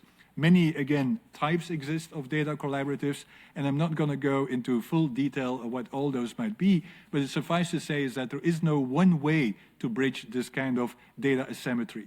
Now, despite the fact that we know that we can, this kind of data collaboratives succeed, the problem has been, how do we make those data collaborations more systematic, sustainable, and responsible? What we have seen is that once you have a data collaborative, quite often it doesn't become systematic. It is a one pilot, and we've seen most of the data collaboratives that were created during COVID, for instance, have all gone. So we don't have this kind of more systematic, sustainable approach to making data collaboratives actually sustainable. And then the last challenge that I will focus on is that despite the fact that we know that we have massive potential, and despite the fact that we have actually increased access to some of that data, the last 2 or 3 years actually we have seen a decline in access to data, which I have called the emergence of a data winter. We have an AI summer, but we have a data winter. We have less access to data than we've had before, and as a result, we are actually worse off when it comes to leveraging the amount of data that is available and that is generated in society, but is unfortunately not available for unlocking that for public interest. So what can we do? And what are some of the areas that we need to collaborate and coordinate in order to really make data collaboration more systematic, sustainable, and responsible, and to also prevent of the data winter to become worse than we currently have? And the first one, and you will see none of this actually requires very heavy technical investments, because I think the technical aspect can be figured out fairly quickly. But the first one is that we really need to strengthen the demand for non-traditional data. What we have seen is that quite often we have a lot of conversations about data, but what are the questions that should be prioritized, for which we then can collectively go to the data holder and say we need access to that data because now we have a set of prioritized questions. It's very interesting to hear about the poverty index, because that's kind of one way to prioritize what data we need. But we need, in many areas, we need this kind of questions prioritization, because without that, and without having a clear consensus what those questions are, everyone knocks on the door of data holders, but they don't know whether actually the data they have serves priority questions as has been defined as well. And one initiative that we developed was, for instance, the 100 Questions Initiative. And I would argue that, especially as it relates to social development, it would be good to have 100 questions that matter so that we can make progress and really can have access to the data that we need. The second element that we need is not just data scientists. I mean, we've done a lot of investment in kind of the capability to generate insights from data, but we actually need data stewards, people that are, or teams that have a sophistication to really understand what data is needed for what question, and also can then get that data. So we need the human infrastructure. We quite often talk about digital public infrastructure, but we actually need the human infrastructure to unlock that data, and that quite often is ignored. Data stewardship is still very much a early kind of function, and is not really innovative in the way that we should have as well. Now, the third area is that we can actually start using AI to unlock some of that data. And so AI has the potential to really democratize data and to make data more available, which we call the fourth wave of data. The fourth element, and almost done, is that in order to access that data for reuse, we actually need to go back to those that are in the data and acquire a social license. Because we're talking about reusing data that was collected for one purpose, we're now collecting it for another purpose without actually having a social license for that reuse. And so we need to come up with new mechanisms to obtain that social license that quite often goes beyond consent, but is really more collective. And then the last element, I would say, is that not only do we need more data, we actually also need capabilities to then act upon the data. Too often, we see the creation of insights and then nothing happens. So we need to move from data intelligence to decision intelligence. And these are the elements that, from my perspective, enables us to really go and leverage the data that is already there, and that we really enter an era of data collaboration and also an era of a new paradigm of data stewardship. Thank you so much for drawing our attention not only to the need for coordination, but the need for innovation, for teaching us a new word, at least me a new word, datification, which is the increase in data and the new kinds and sources of data, showing how this can bring insights in topics of health and migration, arguing for data collaboratives where the private sectors or non-traditional data providers can meet with the public demand, and then enumerating the challenges and the ways forward to develop this channel of data communication further and the human infrastructure needed to do so. Thank you so much. A follow-up question, very brief, please, because we're over time, is how would one go about prioritizing questions that data collaboratives can address? And what do you mean by data stewardship within the context of data sharing? I'm particularly interested, of course, in the poverty issues. Thank you. Yeah, briefly. and I will be very short. Have data equity. We also have questions equity, meaning who determines what are the questions that matter. And so we need a new participatory platform to actually be able to source the questions, not only by the experts, but also by those that are experiencing poverty, for instance. What are the questions that they care about? And I think too often we actually ignore that kind of question prioritization. Now, on stewardship, I have a whole boot camp, 5-day boot camp on data stewardship, so I'm not going to go into the detail, but suffice to say is that stewardship is needed because we need to provide and seek access to data in a more systematic, going beyond the pilot, sustainable, really figuring out how do we actually make this sustainable both financially and environmentally, and then also responsibly. And that's what I mean by data stewardship, is to achieve those three goals while unlocking data. Thank you so much. Friends, we've had 5 very invigorating presentations, and now it's time for you. So I would like to invite delegations wishing to make comments or pose questions to our distinguished panelists to do so by pressing your microphone button. I'd request that you might keep your questions or comments short and to the point to allow for many interactions. And please also indicate to whom in the panel you are addressing your remarks. I now give the floor to the distinguished representative of the Deputy Minister for Family and Social Services of Turkey, to be followed by representatives of Algeria and of the Children and Youth International NGO. So, Turkey, you have the floor. Thank you.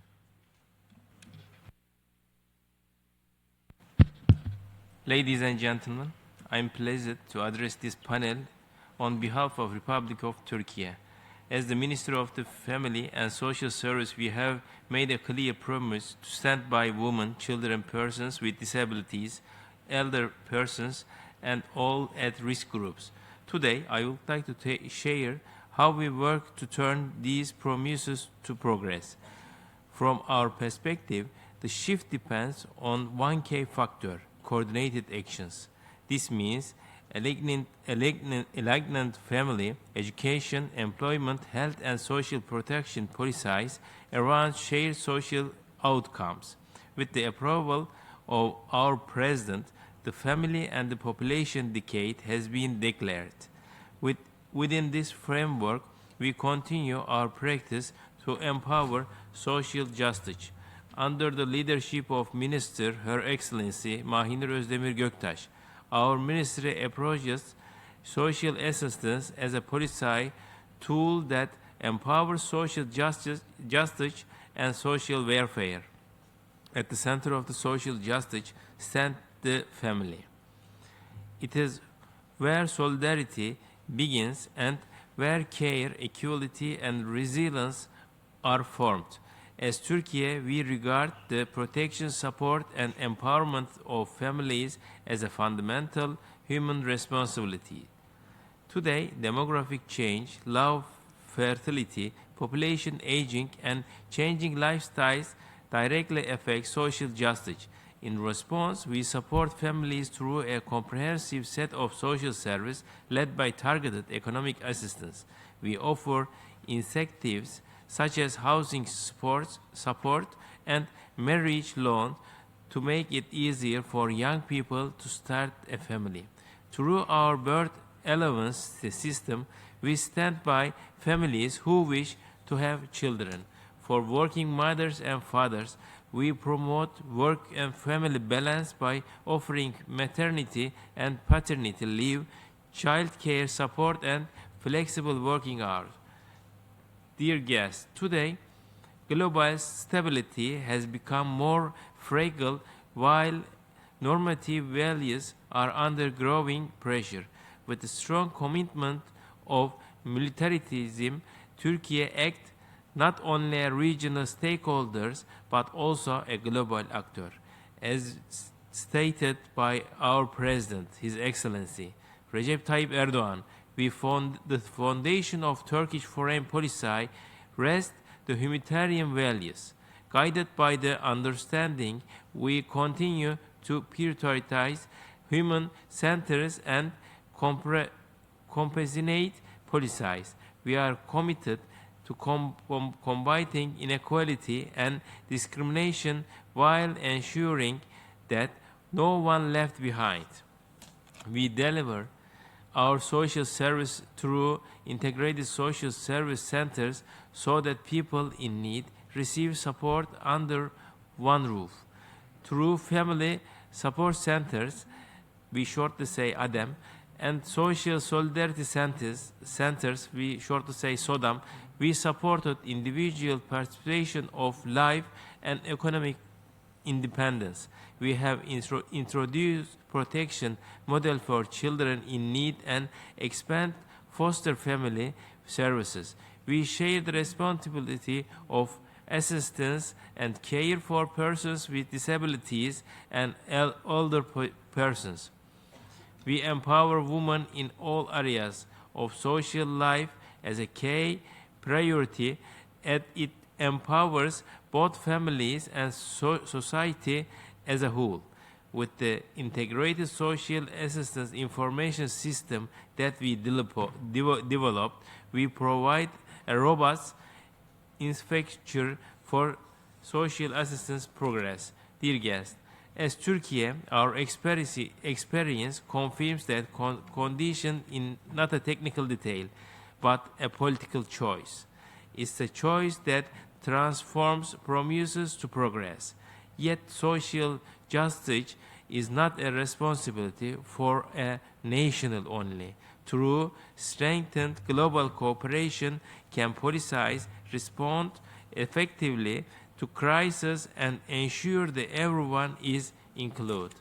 Let this reform our shared responsibility to move decisively from the promise to progress and from policy to people. Thank you. I thank the distinguished representative of Turkey for emphasis on the at-risk groups, people living with disabilities and elders, for seeing the family as the place where solidarity begins and care and resilience are realized, and for, again, emphasizing the theme of coordination with the One Roof Social Solidarity Program and the integrated social assistance. We now move to our distinguished speaker from Algeria. The moderator, my delegation would like to emphasize three priority areas on which the Algerian government is currently working to strengthen its social development policy. First, the project to develop Algeria's social map, which aims to establish a decision-making tool to implement an integrated planning, coordination, and monitoring system, aiming to efficiently guide public policies and financial resources towards priority development programs, both nationally and locally. Second, in matter of digitalization, Algeria is implementing an important program of digitalization of the ministerial sectors with the aim of strengthening transparency, combating bureaucracy, and facilitating equitable and efficient access to information public services. Third, my country is also developing a national digital services portal called Zaire Digital Services, offering different services for citizens, thereby improving the quality, the services quality and efficiency, while simplifying administrative procedures, in particular through the establishment of unified access to digital public services. This national platform also will consolidate digital exchanges between sectors, ministerial sectors, enabling greater transparency in public policy. Thank you. I thank the distinguished representative of Algeria for sharing three priorities of that government's social maps for decision-making and monitoring and evaluation, digitalization for transparency and efficiency, and national digital services providing a unified and simplified framework to citizens. We now turn to the distinguished representative, or the Children and Youth International NGO. You have the floor. Thank you very much, Madam Moderator, for giving me the floor.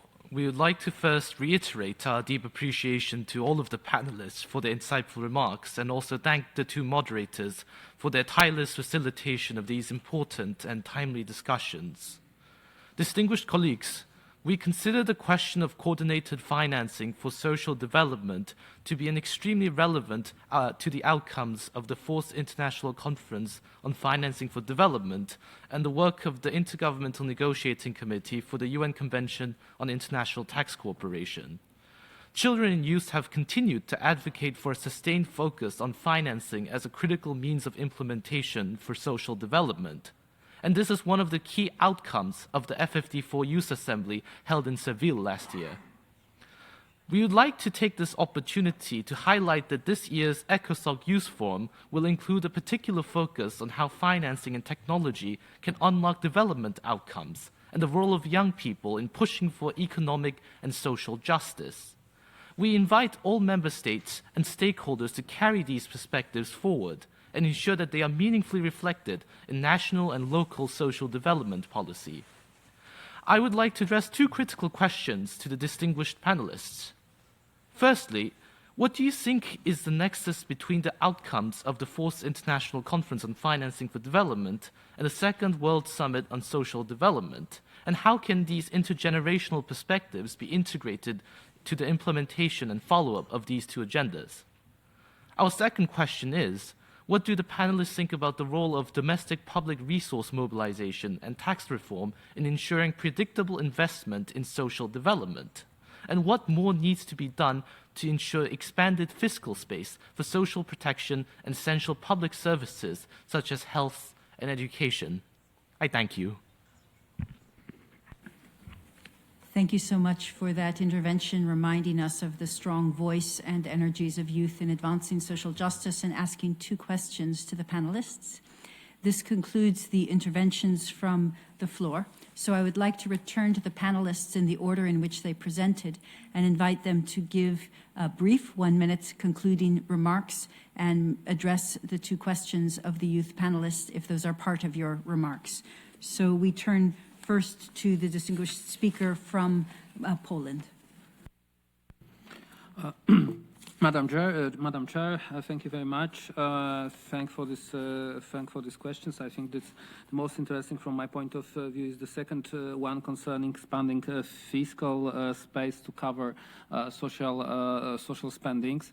I think that if we talk about this fiscal space, we can not only think about social spendings as a cost, because it is a kind of investment, and we can if we hire social spendings, we then can have more consumption, then we have more taxes, and then we can have more space to cover next social spendings and to cover social costs. On the other hand, if we well shape and well coordinate social spendings, creating new allowances or benefits, we can also remove some social needs, and then as a result have smaller needs to cover. So I think that we should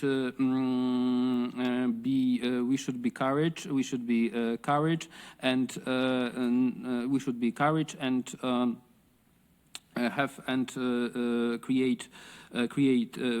creating new public spendings. Sometimes the answer for this new public spendings is new taxes. Sometimes are debt. But the question is how we use this money, because social spendings can also mean, in good circumstances, more tax revenues. Thank you. Thank you so much. Now we turn to Her Excellency Ms. Margaret Sarofim Youssef of the Arab Republic of Egypt. First of all, I would like to just comment quickly on the marvelous, interventions we heard, and actually for the data stewardship, which I really liked so much, and the data collaborations, because we need to have an open mind and interrelated work to invest and to have an open space for data sharing And we need also, within this data sharing, we need to keep the privacy for the people. So keeping the privacy and having the bridging between data collective, it's very important. For the social spending and for the taxes, the important thing is to highlight what are the major areas we need to invest in.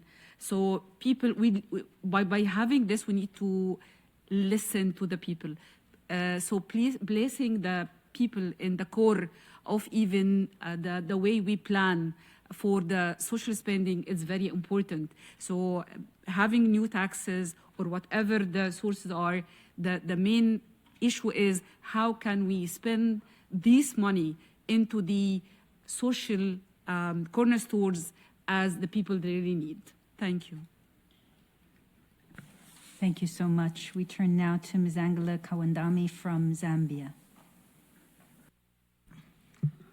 Thank you. I'll also speak to the domestic resource mobilization and expanding the physical space to cover social spending. I think the important thing about social spending is it's very important to understand that it's an investment in human development. It's actually a hand up and not a handout. So at the end of the day, it's actually something that is going to add value to both the beneficiaries and to the people when they're contributing to maybe new taxes, and can see that this has been done transparently and it's accountable. Like when you're spending the money, there has to be a high level of accountability, because that is very important to build trust and also to heighten social cohesion when people can see that we are transforming livelihoods. Thank you. Thank you so much. We now turn to Ms. Maha Hamad Al-Ataya. Thank you, Ms. Sabina, and thank you for the question. I will also address the second question that you have mentioned. Social protection, health, and education are all essential for life existence. And I think the best way to go through all of these or to have a healthy well-being of life is by having them either for a nominal amount of money or free of charge. And by this I mean given by the country for their own citizen. And this is an experience that we have in the state of Qatar, and I see that it works well for us, and yeah, it's a great way to do it. Thank you very much. Thank you so much, Maha. And now to Stefan Verhulst. Thank you. Yeah, I will just make some final reflections following the two sessions, actually. And I think, anyway, one big takeaway is that coordination, and especially the work that I do, data collaboration, is not easy. And it actually will require change management. And I think we really need to start focusing on how do we actually develop change management in the social development sector. And I think it will require at the minimum three elements. One, leadership. And I think we do need to emphasize that leaders need to constantly recognize that without access to data, much progress won't be made. And so we need to really have a leadership call to have access to data that really is taken seriously. Secondly, recognition. I always say is that we make more progress not by naming and shaming, but by naming and faming. And actually, if we should, I know it already was done, celebrate good practice, and also even potentially have an annual prize for the data steward of the year that has made progress on social development, we will actually see a lot more activity in that space, and people will try to be recognized and aspire to start sharing data as opposed to hoarding data, which is the current phenomena that we see. And then thirdly, we do need to take incentives into account. What are the incentives to coordinate? What are the incentives to collaborate? And I think there are a whole range of incentives that quite often not get recognized, including, for instance, reciprocity. I give something, I get something, and I think we need to really start emphasizing those mutual interests in order to make coordination more feasible, and as it relates to data, make data collaboration more systematic. Thank you so much. There being no more questions, just a few observations from such a rich afternoon. We had a stimulating session, and we learned a great deal from the different actors. And a few things stood out. One was political leadership, and as Stefan has said, and as we all have yearned for, we saw it in action. So we saw Egypt doubling their finance. We saw Zambia ring-fencing social development and making medium-term predictable financing for the priorities of social development. And that type of leadership, which we have seen in other countries, needs to be echoed, known about, discussed, and profiled so that other leaders know how to do it if they have that as a desire, so that when they come into office, they're able and to actively advance these different types, and they know concretely what to do. Another thing we saw was the need to link social protection and economic empowerment, which we heard from Egypt, hand up and not hand out, which we heard from Zambia, but really the need to bridge the social development and the inclusive growth agendas, because that will build alliances, and that also changes the rhetoric from social development to being something that could be cut to it being an investment in a vibrant society and a vibrant economy. Another thing was the inclusion involves elders, and we heard a lot about care. We heard, for example, from Poland, the active pensions, the need to have tax incentives so that elders enter the labor market, but care and their the ability to include not only what Turkey emphasized of the people living with disabilities, women, and marginalized groups, but also the elders is going to be a priority in many places going forward. And we heard then also about the new types of data.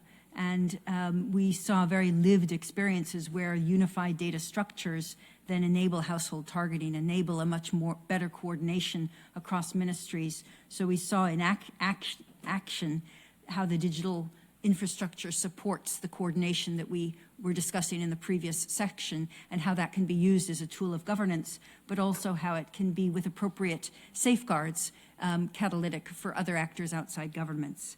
I'd like to observe that the 100 questions that we heard about in the datafication conversation, that the floor is open for your questions. The global MPI rests on 43 questions, and we could perhaps put those forward.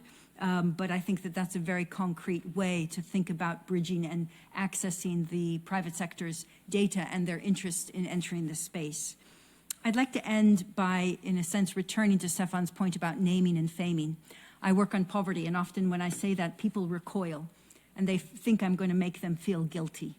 And the idea of prizes, of celebrating progress, Thailand cutting poverty by half, Vietnam from 18 to 3%, Costa Rica from 26 to 12% in 13 years, India from 55 to 16.4% in 14 and a half years, profiling success, showing that it is possible, and showing that people who do their job professionally in areas of social development, of decent work, and of poverty reduction, that this is profiled, recognized, and it can lead to professional promotions. I think that's very key for changing the dynamic around this work, and look forward to seeing national and international prizes going forward. So this ends this particular segment, and I am very grateful to you for your participation. I'm very grateful to each panelist for wonderful insights. And I now hand the floor back to the chair, Her Excellency Ms. Kristina Hajovican. You have the floor. Thank you very much. Distinguished delegates, we have reached the end of this high-level panel discussion segment 2, and I thank the moderator, Ms. Al-Khair, for very skillfully guiding the discussion. I would also like to thank the distinguished panelists and the delegations for the participation and interesting and valuable exchange of views. The Commission has thus concluded its program of work for this afternoon session. I would like to remind delegations that tomorrow at 10 a.m. the Commission will continue its consideration of Agenda Item 3A to hold a ministerial forum.